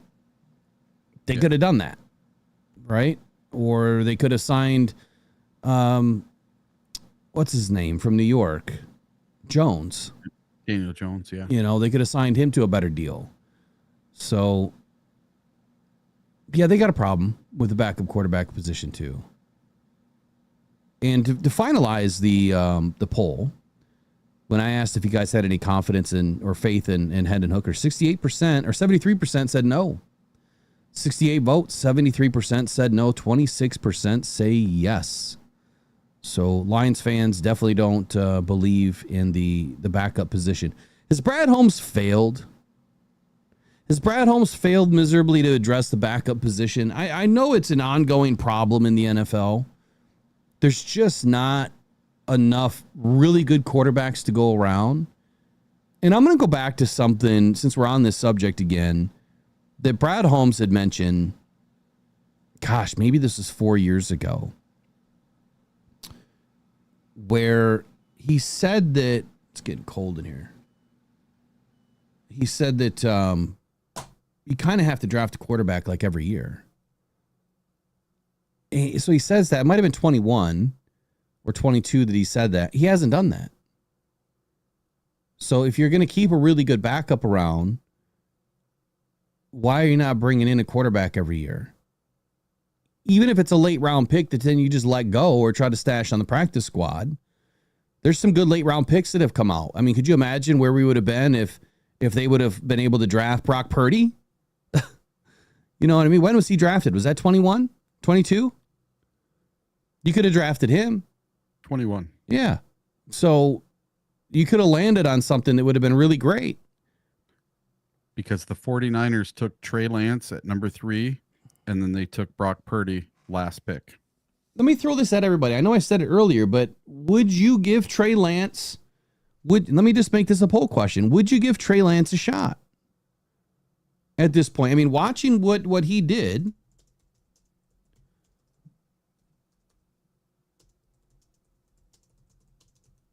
in the preseason game. Now, again, it's at the Hall of Fame game. It was a meaningless game.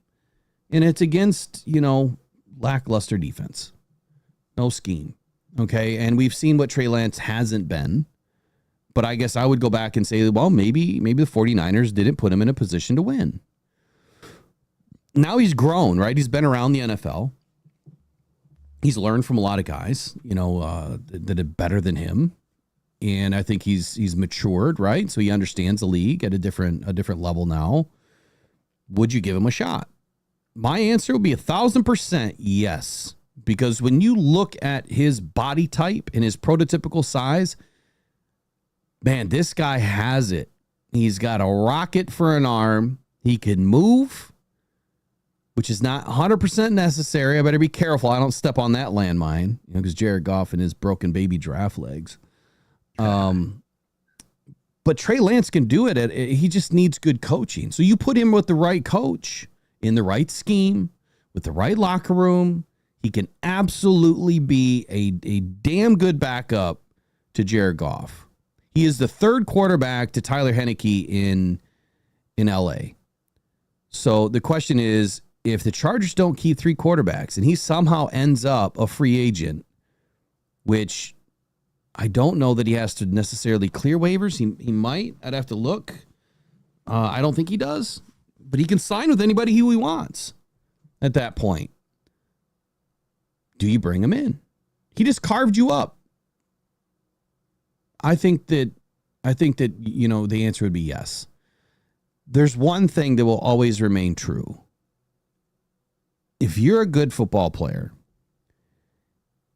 and you go up against, we'll use the word lackluster again, lackluster defense, you absolutely should beat him up. Okay. Aiden Hutchinson, I'll use that as an example. When he goes up against 3rd and 4th string tackles and guards, he crushes them. He should do that. If he didn't, then I would be worried, like really worried. He might have a little bit more trouble with, the Tristan Wirfs of the NFL or the Penei Sewells of the NFL, but he should absolutely crush the 3rd and 4th stringers. Trey Lance, same thing. You should absolutely crush those 2nd, 3rd, and 4th stringers. And if you didn't, I'd be worried. So he did, and that tells me that he's good enough to be a really good backup, because our guys completely shit the bed. They look terrible. Allen had some good passes. Hooker did not. But I would say John Morton did not put him in a position to win either. So I think that there's a lot of fault to go around. I would love to see Trey Lance have an opportunity in Detroit. I think that would be a good resurrection to his career, and I think he would be an instant upgrade over Hendon Hooker, without a doubt. I still like Hendon. You guys know he was my pick. Got to pick right, but so far I got to pick wrong. I thought that he would be much further along, to Eric's point earlier, than he is now. Would you give him a shot, Eric? I would. You know, it seems like Brad's gotten a couple of these second and third round picks not so great. So you have Levi O, you have Paschal, you have let's see, this guy right here, Broderick Martin and Hendon Hooker. Those are the four that did Brad get it right? Did Brad get it wrong at those points? So all four of those I really think need to step up this season. Levi O, he can't step up, but once Paschal is back from IR, and the other two, Hooker and Broderick Martin, they have a lot to prove, and they really need to prove it. This is put up or shut up time for both of them. I believe this is a very pivotal training camp for those two players. If they don't get it together in this training camp in the next 4 weeks, they may both be gone. Yeah, but the question is, who are you going to bring in? Now I know there's been this rumor about Carson Wentz, and someone just put it in the chat. Now I'm laughing out loud thinking of Carson Wentz here. I would take the younger Trey Lance over Carson Wentz all day. That's just me. Carson Wentz he's old. He's old, and I don't think he's going to be much better than what we have now. He's no more mobile than Goff is. I'm not even worried about the mobility, but yeah, to some of these fans' perspective on the quarterback position, you need to be mobile, and he's not mobile. How old is he now? What is he like? Let me see. It's 32. So he's as old as Jared Goff. I mean, he's a little bit older than Jared Goff. And I'm not going to dig into everything on him this morning. Maybe I'll do that later on today. But if I just look at 2024, he had 3 games. He started 1. He was 0-1. In 2023, he had 2 games. He started 1. He was 1-0. In 2022, he had 8 games. He started 7. He was 2-5. So if the question is to Booner's, statement in the chat, we need a quarterback that has started, an NFL game and can win an NFL game, doesn't think that Trey Lance can win an NFL regular season game yet. Well, in the last 3 seasons that Carson Wentz has been in the league, he has 3 wins out of what? 9 attempts? No, 13. He has 3 wins out of 13 attempts, and he's thrown the ball less than 200 times in 3 years in a game. That doesn't give me a ton of confidence. I'd have to compare that to Trey Lance and I'll dip off. You know what? I'll just dip off into that today. I'll dive into it, and I'll put together a good compare and contrast, if you will, type of video. Wentz or Lance? And what's next here? I want to get into, I got 1 minute. Wickster is going to call back here in just a minute. But I want to give a little update here on Jerry Jones. So we've got so much more to get to today. Jerry Jones unplugged. He was talking about Micah Parsons' contract. So that's what this is really about. It's about Micah Parsons. And of course, Lions fans are already thinking that Micah Parsons belongs in Detroit. Nope, not going to happen. Nada, never. Too much money. Will not ever happen. It's the same thing as Trey Hendrickson. It's the same thing as Myles Garrett. It's the same thing as TJ Watt. Ain't going to happen. Forget about it. It is not going to happen. If we're not going to sign Anzalone for a couple of years, we're definitely not going to bring in a guy and pay him $35 million a year. And I think Ahmed Hassanin just kind of shut up a lot of people in the Hall of Fame meaningless game, but he played pretty well. He was the number 1 PFF graded guy on our defense. If he continues to trend upward, I think that we're just fine. Marcus Davenport is going to shock the world this year. He just has to stay on the field. Micah Parsons, to Jerry Jones' credit, says, look, quote, it took a long time with Emmitt Smith. Same thing with Zach Martin a couple years ago. When you have the ability for players under contract to basically renegotiate or say, I'm not going to play the contract, then you have these things happen.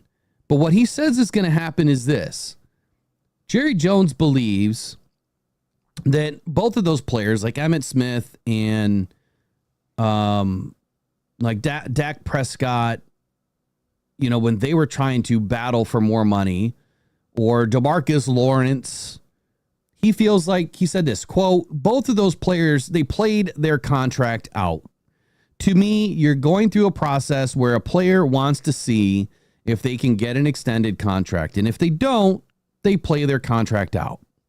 So, yeah, there's going to be a little bit of fighting going on right now. You know, Parsons is saying he doesn't want to be there and trade me and yada, yada, yada. But eventually he's going to end up suiting up and showing up.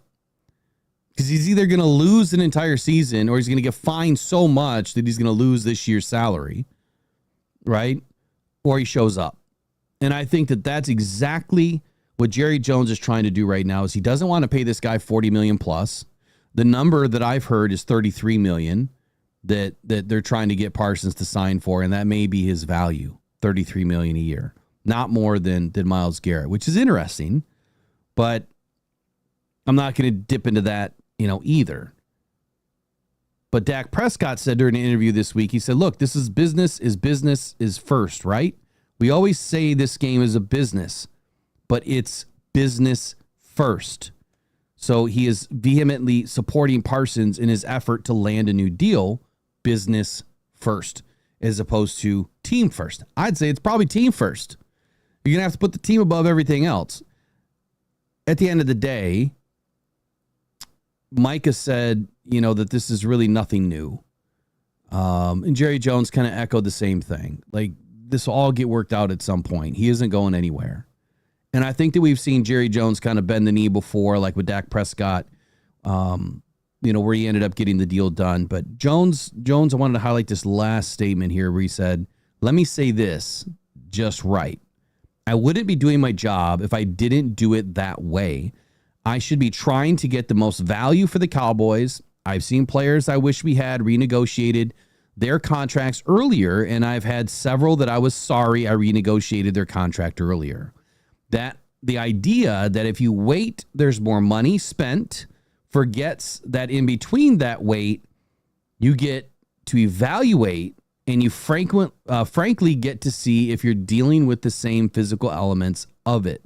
So what Jones is saying here is that he's worried that Micah Parsons may not be worth the investment, and he wants to continue the evaluation process throughout the last year of his contract, and he wants to maximize the value of the player. I understand where Parsons and his agent are coming from too, where they're like, this is the last year of the deal. I don't want to suffer a major injury and not be under contract. I get that. So it's a double-edged sword, like Jerry Jones says. Eric, take it away. I'll bring in this caller. Hey, there he is. So John Barfield says, yeah, I'm a yes in the Hendon Hooker camp. I was sitting in a dentist chair, pissed that I couldn't chime in on the poll. Well, the poll was pretty overwhelming that people did not have faith in Hendon Hooker. And for right now, I'm in the I don't have faith in Hooker camp. And I wasn't just a few days ago, but now I'm starting to lean towards it with the Lions going with someone else in the postseason as the backup. Really has me worried this preseason. All right, so we have Wickster on the line. Wick, can you hear me? I think I can. Yep. All right, got you, buddy. Good morning. What's on the mind today?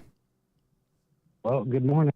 So I've been meaning to ask this for a minute, and it has to do with split backs and the reason the Lions don't or haven't in the past used Jahmyr Gibbs and David Montgomery together in the backfield. And I was wondering, because I don't know a lot of the back, like in the background kind of stuff. Are they limited because they're both halfbacks, two formation types? Ooh. Are they limited to formation types by using both of them as a split back situation? Yeah. Is that the question? Yes. Okay, so you're saying that both of them are halfbacks, and I would say that that's genuinely true about Montgomery and Gibbs. However, I'm going to put Monty in that power back role. I think that he is more of a power back. I think that Gibbs clearly is the speed back here. So I don't think that they're necessarily limited. I mean, I think that Dan Campbell said it the other day, like, you know, how can you maximize the formations, or how can you maximize having, you know, both of those guys back there along with, you know, Jamison Williams and Amon-Ra St. Brown, but who are you leaving off the field that could then help you, you know, in that series, if you will, during that possession. So I think that you're not limited. I think that if you're going to utilize it, that it has to be, you know, down distance specific and not the entire game. Clearly, I think 12 personnel, right. Well, you can run a lot. I think you can run a lot out of 12 personnel, but at the same time, you can't run everything. Right. Well, what I was like, so with the I formation or an offset, are they limited in that? Well, in an I formation, you have a single back. And what was the other one? Offset. Like, so the offset I and the I formation where you have a fullback and a halfback. Offset I. Like, yeah. So you got two standing behind the quarterback, right? Fullback and then halfback. Lions, instead of using a tight end, would be left or right. Hold on a sec. I don't think that he can hear you, Eric. Can you hear Eric? I cannot hear Eric. Yeah, I don't know why that happens. He can't hear you. So I guess reframe your question, Wick, about the offset I. Okay, so in a position where they would use the fullback, are they limited to be able to put David Montgomery or Jahmyr Gibbs in that position? No. Is basically the concept. I don't think so. I mean, I'm not Dan Campbell and John Morton, but I would say that, you know, what does a fullback give you that David Montgomery doesn't? A little bit of size, maybe. I think that's about it. Right. And that was my question. So why, like, in my opinion, having both of them, I would use both of them I would take advantage of that. And the Lions have not. Yeah, I don't think they have enough either. And I think, you know, if I understand where you're going with this, it's, you know, in the past, we've brought a fullback in and we've had a fullback on the roster. And then a couple of seasons ago, we saw Malcolm Rodriguez back there. And it was the same year that I was crying and bitching and whining about having a fullback on the roster because I feel it's a wasted position. Like, keep an extra tight end, you know, keep an extra linebacker, cross-train them. Now you've got a Sione Vaki. Well, if he was a little bit bigger and like a true big safety, then he could have been a, you know, big safety and a halfback that also, you know, could play in that fullback role. I think that having a fullback on the roster, like I said, it's a wasted position. But to your point, I do believe that they can use David and Jahmyr in any way, shape, or form that a fullback was needed. I don't think it limits them. If anything, it gives them more speed, and they both can catch, they both can run, and I think that puts defenses on their heels. Honestly. Right. No, and that's what my point with limited. What I mean is, are they limited? Does the NFL say, hey, they are labeled a running back, not a fullback, and they cannot be used in that position? Oh no, I've never heard that. Okay, so that was just my question, because it's just weird that they've never taken advantage of that, even with like a full house formation, right? Yeah, I don't think that there's a limit with the NFL that you can only put certain players in certain positions. I mean, you can put these guys anywhere on the field. So what is the designation difference then? Like a fullback and a halfback? Like, why? You see what I'm saying? Why couldn't they just all be halfbacks? That's my question with it. Like, why? Well, I think that when you go with a fullback, you know, if you just go by the definition of a fullback, which I don't know the full definition, but I want to say that the definition is more so you've got a bigger, you know, stronger, more power style of a back with a fullback. Right. It's like a smaller like tight end and a bigger, you know, back, right? Halfback or speed back or running back is like all the same thing. I think that the names have just kind of changed. They've evolved over time, you know. So they don't really mean anything as far as formation sense. Well, I mean, I think that they do in a formation, but I don't think it matters who's back there. Honestly, I mean, if you're really putting a fullback back there, there's a reason. You're using a fullback as a lead blocker. Primarily, I think that's what a fullback is used for, is a lead blocker, short down distance, you know, goal line situations. when maybe it's 3rd and 1 and you just need a yard and you're at the 45-yard line, you're putting the fullback in to block for Jahmyr Gibbs to make sure that you get that extra yard. Well, why not put Malcolm Rodriguez back there? Forget having a fullback, just bring in a linebacker. You need a blocker, right? Put a pulling guard in. Right. Well, my point would be if you put David Montgomery back there and Jahmyr Gibbs, I think those linebackers are crapping a little bit. Oh, I would be too. Where the that would be my the question is how come they haven't taken advantage of that? Because that seems to me, if you put both of them back there in an eye set and you fake to Montgomery and you hand to Gibbs or either or, I think you're really putting the back there the secondary in a really bad situation. Yeah. Now I kind of said it, I think it was last night or a couple of days ago, where I said kind of a very similar thing. Like if you had Jahmyr Gibbs and David Montgomery back there and you still have Sam Laporta in, Jamison Williams and Amon-Ra St. Brown, you could kick out both Gibbs and Montgomery. You could put them both in motion, and now you've got them on the outside. Tell me two linebackers that are going to be able to cover two running backs, J-Mo and Amon-Ra St. Brown and Sam Laporta, or even three linebackers, they're going to be able to cover both backs and Sam Laporta, and then the corners picking up your wide receivers. How are they going to be able to defend that? Yeah, no, they're not. That's it's too much speed. It's too much speed. And then not only that, if you run out of that formation often as well, it's like I said, it's really going to put the secondary in a what do we do? So exactly, because you're almost in a situation that when you pull it off, right? When you pull off a good run or a nice little pass, well, now the defense has got to second guess what they're able to do. So if both of those guys are back there, now you have to protect against the run and the pass on both of those guys. That's tough to do. So if you're in a 4-3 base and you're not in a nickel package and you don't have another, if you don't have another like Brian Branch coming down in the box that can slam the box shut, and you got Jahmyr Gibbs, going out, maybe he's just running, a pattern off the outside of the tackle or a little wheel route, and then David Montgomery's, smashing through the center, just kind of running, a streak through the center. You're pulling everybody away from Sam Laporta. And Amon-Ra.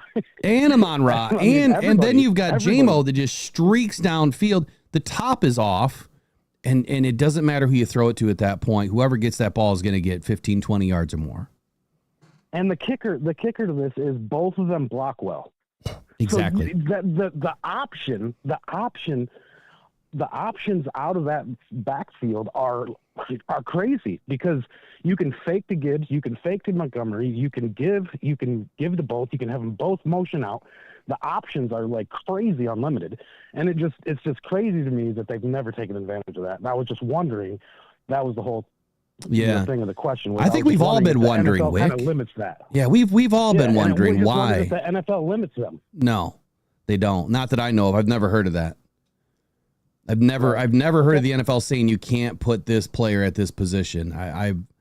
Now I think the player has a little bit to say. I don't know of a player saying, no, I'm not going to do that. But I know that they have a little bit of a say. I mean, the player's got to be comfortable at what you're doing. But even if you're back there as a running back and you're blocking anyway, it's no different. If you're putting a fullback back there, there's a reason. Either you need a better blocker that has bigger body size, either through the line or to protect your quarterback. That's the time that we've seen fullbacks. 1 yard situation. Yeah. Right. When we've had fullbacks back there, they're usually doing it to protect Jared Goff or to make sure that your running back can get that extra blocker. One, to have a little bit of speed, maybe to get into the second level to take out a linebacker and to squeeze that running back through, or, to meet him at the line of scrimmage. But for me, it's like, dude, put a linebacker back there. They got speed. They love to hit. They're a bigger body.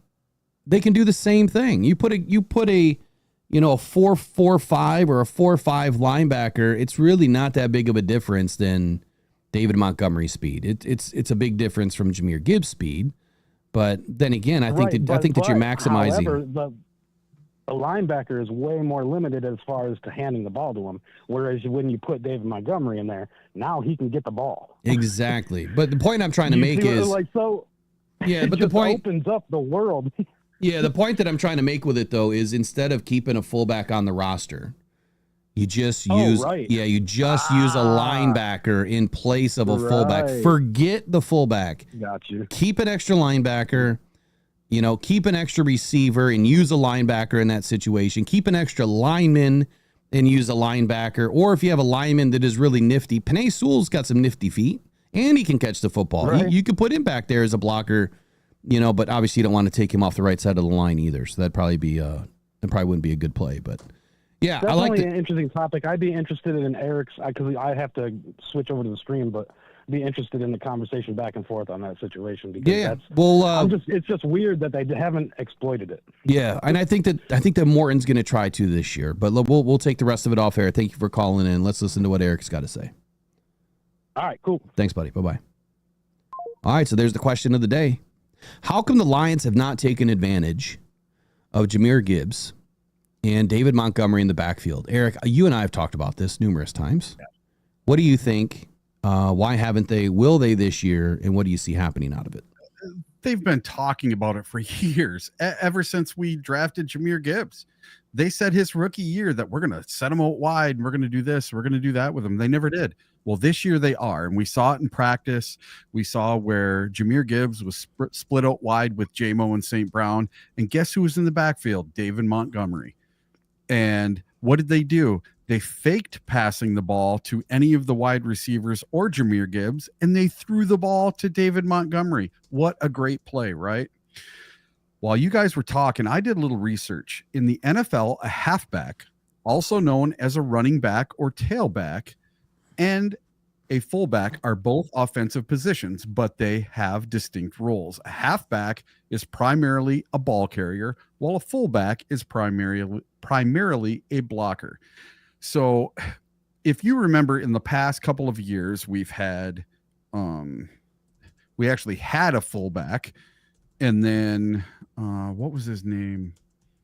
Jake something or other, and he ended up going to the Bears. And then we had Rodrigo. He came in and he did a little bit of fullback for us. And then we've had a few tight ends do some fullback duty. Why not have it be David Montgomery? David Montgomery knows all the blocking assignments, because as a halfback, they have to know how to block on every single play to block for Jared Goff so he doesn't get creamed on every single play. And by the way, the guy's name was Jason Kabinda. That was our most recent fullback. Yeah, Jason Kabinda. Yeah. And even in years before that, we always had a fullback. I mean, even back to, who was it? Corey Schlesinger. Yeah. He was probably one of the better fullbacks that we've had. Yeah, and he blocked for Barry, and every game he broke a face mask. Every single game he'd break a face mask because he was putting his face right in there.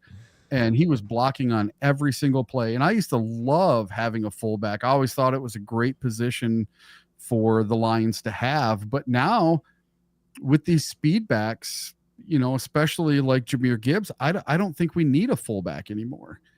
Well, I think it's play specific. So whether it's a need of a fullback or if it's a need of a blocker, really, I mean, to your point, when you read the description, the fullback has always been more of a blocker. You hand it off in short downs. If they're a really good fullback, they can catch the pass out of the backfield. Remember, it was the last year, the year before, we were using Parker Hess. So yeah. I vehemently bitched and complained about the Lions. It wasn't about me not liking Jason Kabinda as a person, as a football. I just thought it was a wasted position. You can keep an extra tight end. What happens if you have an injury? You now have that tight end on the roster, that is ready to go. Or if you have a linebacker injury, but you kept an extra one that could also play special teams and fill in at the fullback role, right? The fullback it's a role, but it could be any football player on your team that can play in that role, right? I guess if you were to get a little bit more granular and you were using the 12 personnel and you're using two really talented running backs, I mean, David Montgomery is not a big individual, but I think that he's a willing blocker, and I think he does a good job at blocking. I think that when you use two versatile running backs back there, one power back, one receiving back, Jahmyr Gibbs is the receiver, David is the power back. They can line up in the backfield, in the slot, out wide, wherever, right? You can put them all over the place. It forces defenses, which is probably what I should have explained to Wick, is they then have to declare coverage, right? Linebacker versus running back in space is often a mismatch. And that's why I highlighted, what are those linebackers going to do? You now have to pick up two running backs and Sam Laporta? Yeah, good luck. You can motion a running back out wide. You can empty the box and create leverage problems or screens or whatever you want out of that situation. The swing pass is a big one, which I don't really like for Jared Goff, but he can do it. You can also disguise with two tight ends or two running backs. The offense can run power. They can run zone. They can run spread concepts from the same look. Just like how everybody uses the 11 personnel. Why not the Lions go back to using a little bit of 12 personnel more often? You can expand the playbook. I think Dan mentioned that they call it the pony package, right? That's what they've always called the pony package. So two running backs with inside zone or outside zone counters, and then RPOs, run pass options. Play action becomes lethal in this situation. I think that, if one running back fakes the run and then the other leaks into the flat or into a wheel route, you're catching the defense, on their heels. I can't remember which team does it the most right now. Is it the Kansas City Chiefs? Or was it the Saints that did it a lot back in the day? I don't remember. I don't know. I like what Carol Besh says. I need a tutor. I do too some days, Carol. Trust me. This is where Corey Besh should be able to explain it all really well. Yeah. Anyway, it's after 10. Did you have to run today? Yeah, I got to get going pretty soon. What else is on the list that you want to cover? Hopefully we covered that well enough. I'm going to research what teams run 12 personnel while you get into some. Sure. I just want to give somebody that's having a really good training camp. Now, a few people have reported on him having not the greatest training camp because one practice he missed a couple of kicks. But there's a reason that the Detroit Lions only have Jake Bates at training camp right now. Jake Bates is killing it. So yesterday in camp, he went 6 for 6. He hit from 34, 38, 39, 44, 44, and 49 yards. And then the practice I went to, he went 6 for 6 and hit a long of 63. So he basically tied the NFL record at a training camp practice. And he had lots of leg and lots of space for even more. Now I know he missed a couple after that, but in the preseason game, he was perfect. He went 1 for 1 on extra points, and that's all he had to do. He did not get a field goal opportunity in that game. But Jake Bates, man, he is having a phenomenal training camp. And I just wanted to give a little recognition to good old Mr. Jake Bates, number 38. And so I don't know if you heard it last night when I did the live, but during practice, Michael Garrity next to me, he's like, he just hit the top of the building. And I'm like, what are you talking about? He's like, Bates, he hit the top of the building. I'm like, what building? He's like, that gray building behind the goalpost. I'm like, no way. And he was already set up at like the 48-yard kick. So we're talking at least 68, but even further to the top of the roof. The carry on that thing was 68. It didn't just cross the crossbar. I mean, it was probably at the top of the uprights, and then it came down. It was probably good from 78. I don't know. I didn't see it, but Michael Garrity was all pumped about it. Yeah, I like seeing that he's catching his groove, and he's in it right now. You can see he's in the groove already. Yeah. It took him a little while last year to get into the groove, but he had another kicker that he was competing with. He didn't know if he was the kicker or not. And this year, them having full faith in Jake Bates, I love it. I love it too, but I just don't want to see the kid wear out his leg this year. Like, that's the whole point of having another kicker in camp. you know. But if you notice at camp, they're not asking him to kick 50 times every practice. No, they're not. He goes off and he kicks like 10, you know, in his part of practice, and I don't know what he's doing inside. I don't know if he stays outside, but yeah, I see him kicking like 10, and then, you know, they get into situations. So I did a little bit of a quick research on 12 personnel. So get this, the Lions were like 1, 2, 3, fourth most. Okay, so quick to use 12 personnel last year. For me and Carol Besh and all of us just fans in the chat, what is 12 personnel? All right. So let me pull this up. I'd love to show you. Let me find this for you guys. There is a really nice image that will help you guys understand what this means. First, you got to think of adding up the number 5. So you can have 5 assets on the field. Here, I already found it. You can have 5 gosh darn it. You can have 5 assets on the field at any one time on the offense, meaning playmakers. And I'm probably not explaining this the best way, but let me throw this up on the screen to kind of show you guys what I'm talking about. This will make it so simple for you guys to understand if you don't know what it is. But personnel packages is what we're talking about. Mm-hmm. Let me make sure that both of us are in here. Bang. And there's you. It's not right. Something's wrong with it. There we go. All right, let's rotate to the screen here because that's what you're going to need to see. All right, so personnel packages. Okay, so you've got from 00 all the way to 23. We'll start at 23. You can see the trend. The first number is the running backs. 2 running backs. 3, the second number is tight ends. There's no number for wide receivers because whatever's left after you add running backs and tight ends together tells you how many receivers you have. So if you're in 23 and you can have a max of 5, that means 0 wide receivers. So 2 running backs, 3 tight ends, 0 wide receivers. 22 is 2 running backs, 2 tight ends, 1 wide receiver, because 2 plus 2 is 4, minus 5 is 1, you have 1 wide receiver. So carry that all the way down to 12. You've got 1 running back. 1 running back, 2 tight ends, 2 wide receivers.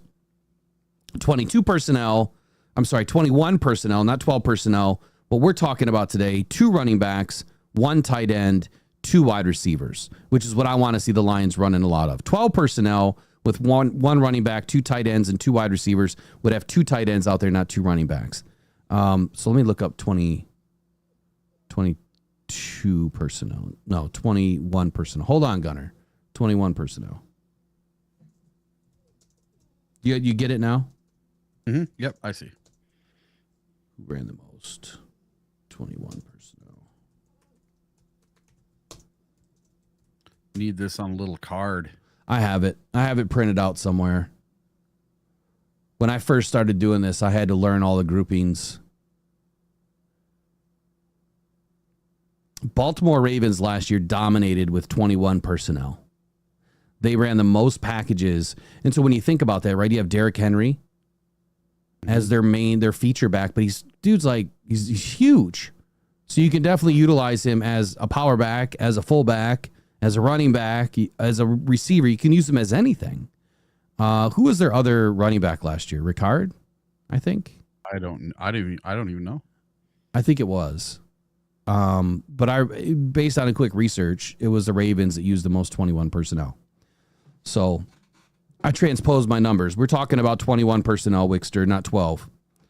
So having 2 running backs back there, it gives you more flexibility with doing a lot more, like I said. So 00, right? So if you're in 00 personnel packages, that means you got 5 wide. So empty set is what a lot of us refer to as empty set. 1 personnel, 1 tight end, 4 receivers. 2 personnel, 2 tight ends, 3 receivers. 10 personnel, 1 running back, no tight ends. for receivers. So I will put this link. I'll put it in the chat, and then you guys can go in and find in this link the little card that's in there, and then you can print it out, store it for later. That way, when you're looking, you're watching the game, and you're like, oh, okay, I see, Sam Laporta, Amon-Ra, Jameson, and 2 running backs. You've got what personnel grouping, Eric? Dude, you get me on a 21. I don't have my cheat sheet up there no more. I don't know. That's why I asked you. So, hell, I had it backwards and we were talking about it. I got off and running thinking about all the great things we can do, and I was into 12 personnel in my head. But talking about 21. What else is on the sheet today? I don't think that there's much we really have time for, but let me see. I won't get into any videos today. I'll save those for tomorrow or tonight. The only other thing I had was Giovanni Manu impresses Dan Campbell with progress in the Hall of Fame game. And Dan, in his press conference yesterday morning, he talked about how Giovanni Manu had more bad practices so far in camp than good, but he really liked seeing when the lights came on and the pads went on that in the Hall of Fame game, when Skipper went down, Manu was called to action, and he actually did a pretty decent job. And he liked seeing that he won more reps than he lost. So he liked seeing some progress out of Giovanni Manu. What did you see at the Hall of Fame game yourself with your own eyes?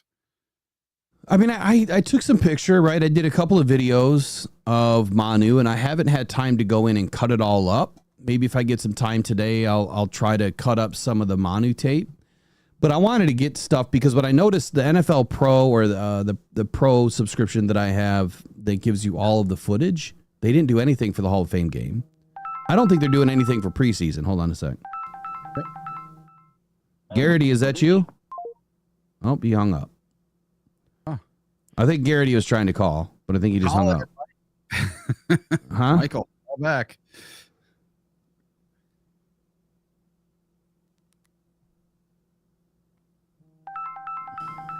There he is. All right, Garrett, are you there now?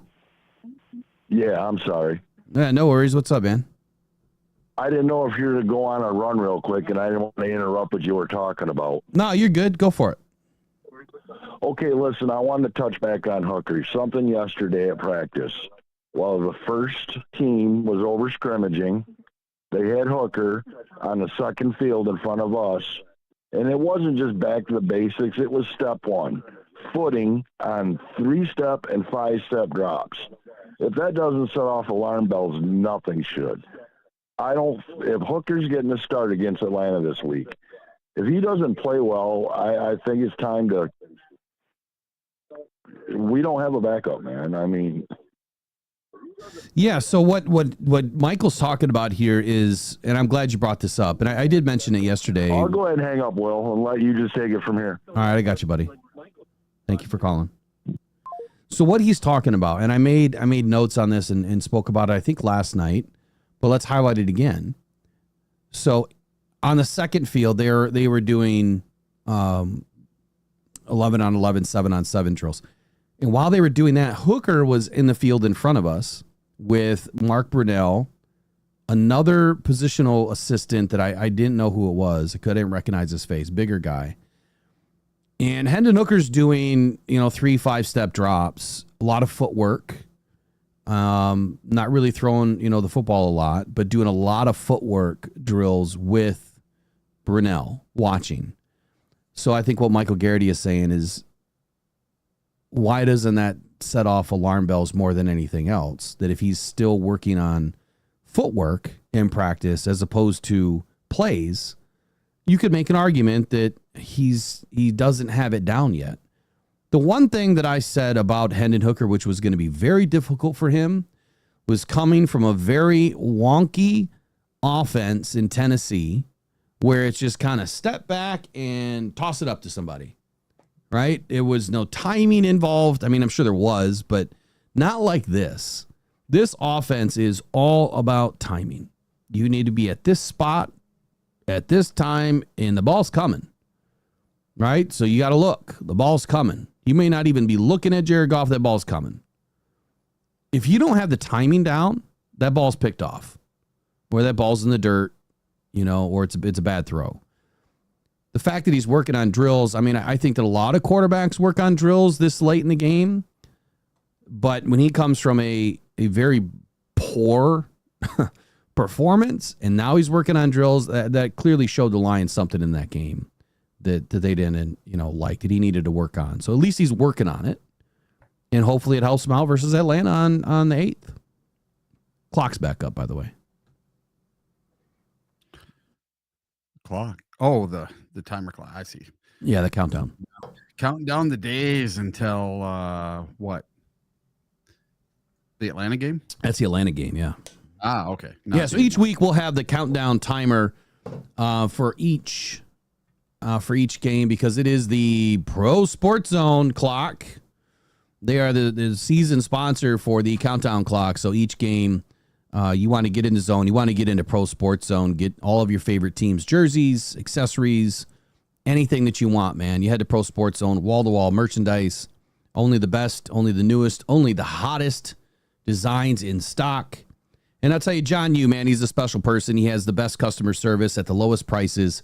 Get into the zone. Get into Pro Sports Zone today, 37700 6 Mile Road in Livonia at the Laurel Park Place Mall. Get your stuff today, man. Get in the zone. Eric, final 30, man. Yeah. The Atlanta game. This is going to be huge for Hendon Hooker. He is getting the start. Dan Campbell has said he is going to get the first half, and Allen is going to get the second half. Just like the first game, they're just going to swap everything. So this is going to be Hooker with the second string offensive line, the second string wide receivers, running backs, etc. So he's going to get a little bit of a bump in help around him. He's not going to be out there with the guys that are going to be selling insurance in 3 weeks. So this should be more of a genuine, authentic look of what Hooker could be for us. This is more of what it should be. Okay, we're going to get a clearer picture on Hooker from this game. And I heard Hooker say the other day, they asked him, "What did you think of your performance in the Hall of Fame game from 0 to 10, or from 1 to 10?" And he said a 0. He's like, I did horrible. I did everything wrong. I plan on turning this around in the next game. When I get my opportunity, I need to take it, and I should be so much further along. So he knows that the pressure's on. He knows the fans are up against it, and a lot of them want him gone. There's not too many like me and Will that have been 3-year supporters of Hendon Hooker. At first, it was everybody wanted Hendon Hooker over Goff. Then it was... What? No, hold on. Just stop right there. Hold on. It switched. Go back to that, please, because it was Hendon Hooker over Goff to start the season last year. And look what he just did in the Hall of Fame game. Now, look, I'm not saying that Hendon Hooker's just trash. I'm not saying it. But wake up, people. Please, just wake up for a moment. If you were a Hendon Hooker over Jared Goff supporter, and then you watch Jared Goff once again lead the offense to one of the best offenses that the league has ever seen, come on. Hooker's still got to work on his footwork, let alone be able to get a pass playoff. So sorry I had to interrupt you there. Well, this is what I'm going to say. Almost everything kind of falls on this preseason game this weekend for Hendon Hooker, because in the third preseason game, how he does in this game is going to depend how much he plays in that third game. And then that is going to determine whether he is even around for that fourth preseason game. If the Lions start bringing in a couple of quarterbacks after the Atlanta game, I think that that's your answer. Yep. But to your point, you made a good point. I don't know the snap counts of the offensive linemen that were in the game on Thursday. So I don't know, did Allen get a better offensive line than what Hooker got? I don't know if that's really. It was first half, second half, just like. Yeah, but we only have so many offensive linemen. Mm-hmm. So I don't know. Okay, did Giovanni Manu play the first half, not the second half? Yes, correct. Dan Skipper, I know, played the first half, and then Giovanni Manu came in. So was that really a let-off?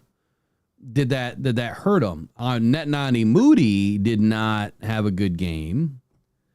So I'd have to go back and look to see if what you're saying is, I don't want to say relevant, but if it is relevant, you know what I mean? Is it relevant to their play? I could not put the offensive line as an excuse for the way that they both played. I think that they just both played fairly poor, you know? I don't think we gave up any sacks. And I think Giovanni Manu played well, but I think it's a good point, right? That now he has the opportunity to play with a better offensive line.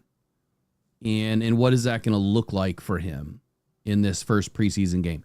The other thing that I'm going to throw out there is this. If the Lions now that I'm thinking about it, the Lions put Allen to start the Hall of Fame game wasn't because that they were losing faith in Hendon Hooker.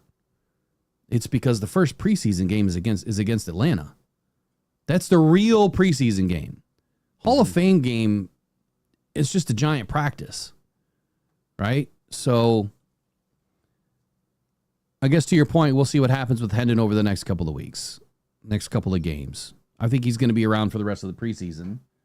I think it's a little late in the game for them to go out and find another backup, which means the Lions are going to have to carry 3 if they plan on doing that, because someone's going to have to get up to speed in a hurry. Maybe to someone else's point in the chat, maybe that is Carson Wentz because he's got the most experience. Maybe it is Trey Lance. Who knows? Maybe it's neither. Maybe Hendon Hooker will be just fine. Maybe it's just too early in the season for us to be evaluating these guys and picking apart everything that they do because it's so early, right? There's one thing that will remain a constant, and that's that Brad Holmes is not going to spend $35 million plus on another edge or outside linebacker, namely Micah Parsons. So just get it out of your mind already. It ain't going to happen. You can click on the clickbait all you want, but it's just, that's what it is. It's just, it's hyper theory content. It's not factual, analytical, statistical based content. It's just what if, you know, and we play the what if game every once in a while, but I'd rather get you guys some good information. That's really all I have, man.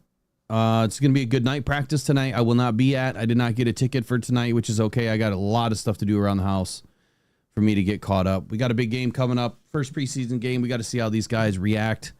You mentioned Jake Bates as a guy that's having a good camp. I'm not saying that someone else isn't having a really good camp so far, but Grant Stewart, he is my camp winner right now. I am super impressed with this free agency pickup. You know what it reminds me of? And I'm not saying that he's going to be anywhere close to Van Ginkel, but when Van Ginkel left Miami to go to the Vikings, I felt that he was going to be a really good football player. I didn't think he was going to be that good. Grant Stewart is kind of that shock moment, like, wow, he's actually really good. And he's fun to watch. And the fact they got him back there fielding kicks, that's nuts to me. But we'll see where that goes. Is he going to field kicks versus Atlanta? Yeah, we didn't see that in practice. Nope. I didn't see that one coming. But then again, I didn't really pay attention yesterday either to kick returns. Matter of fact, I didn't even really see it. So, all right, that's it for today. You guys have a wonderful day. Enjoy your Monday. And we'll be back here tomorrow morning, 8 a.m. for the Rise of Grind morning show. And I'll be back tomorrow night for Off the Cuff and kind of get you guys caught up. Now, tonight after practice, there is a Dan Campbell press conference at about 5:30, so I'll probably be back on for that. We'll do it live with you guys, hear what he has to say. Until then, go on Pride, go Detroit Lions. You all have a wonderful, blessed day. Take care. Bye-bye.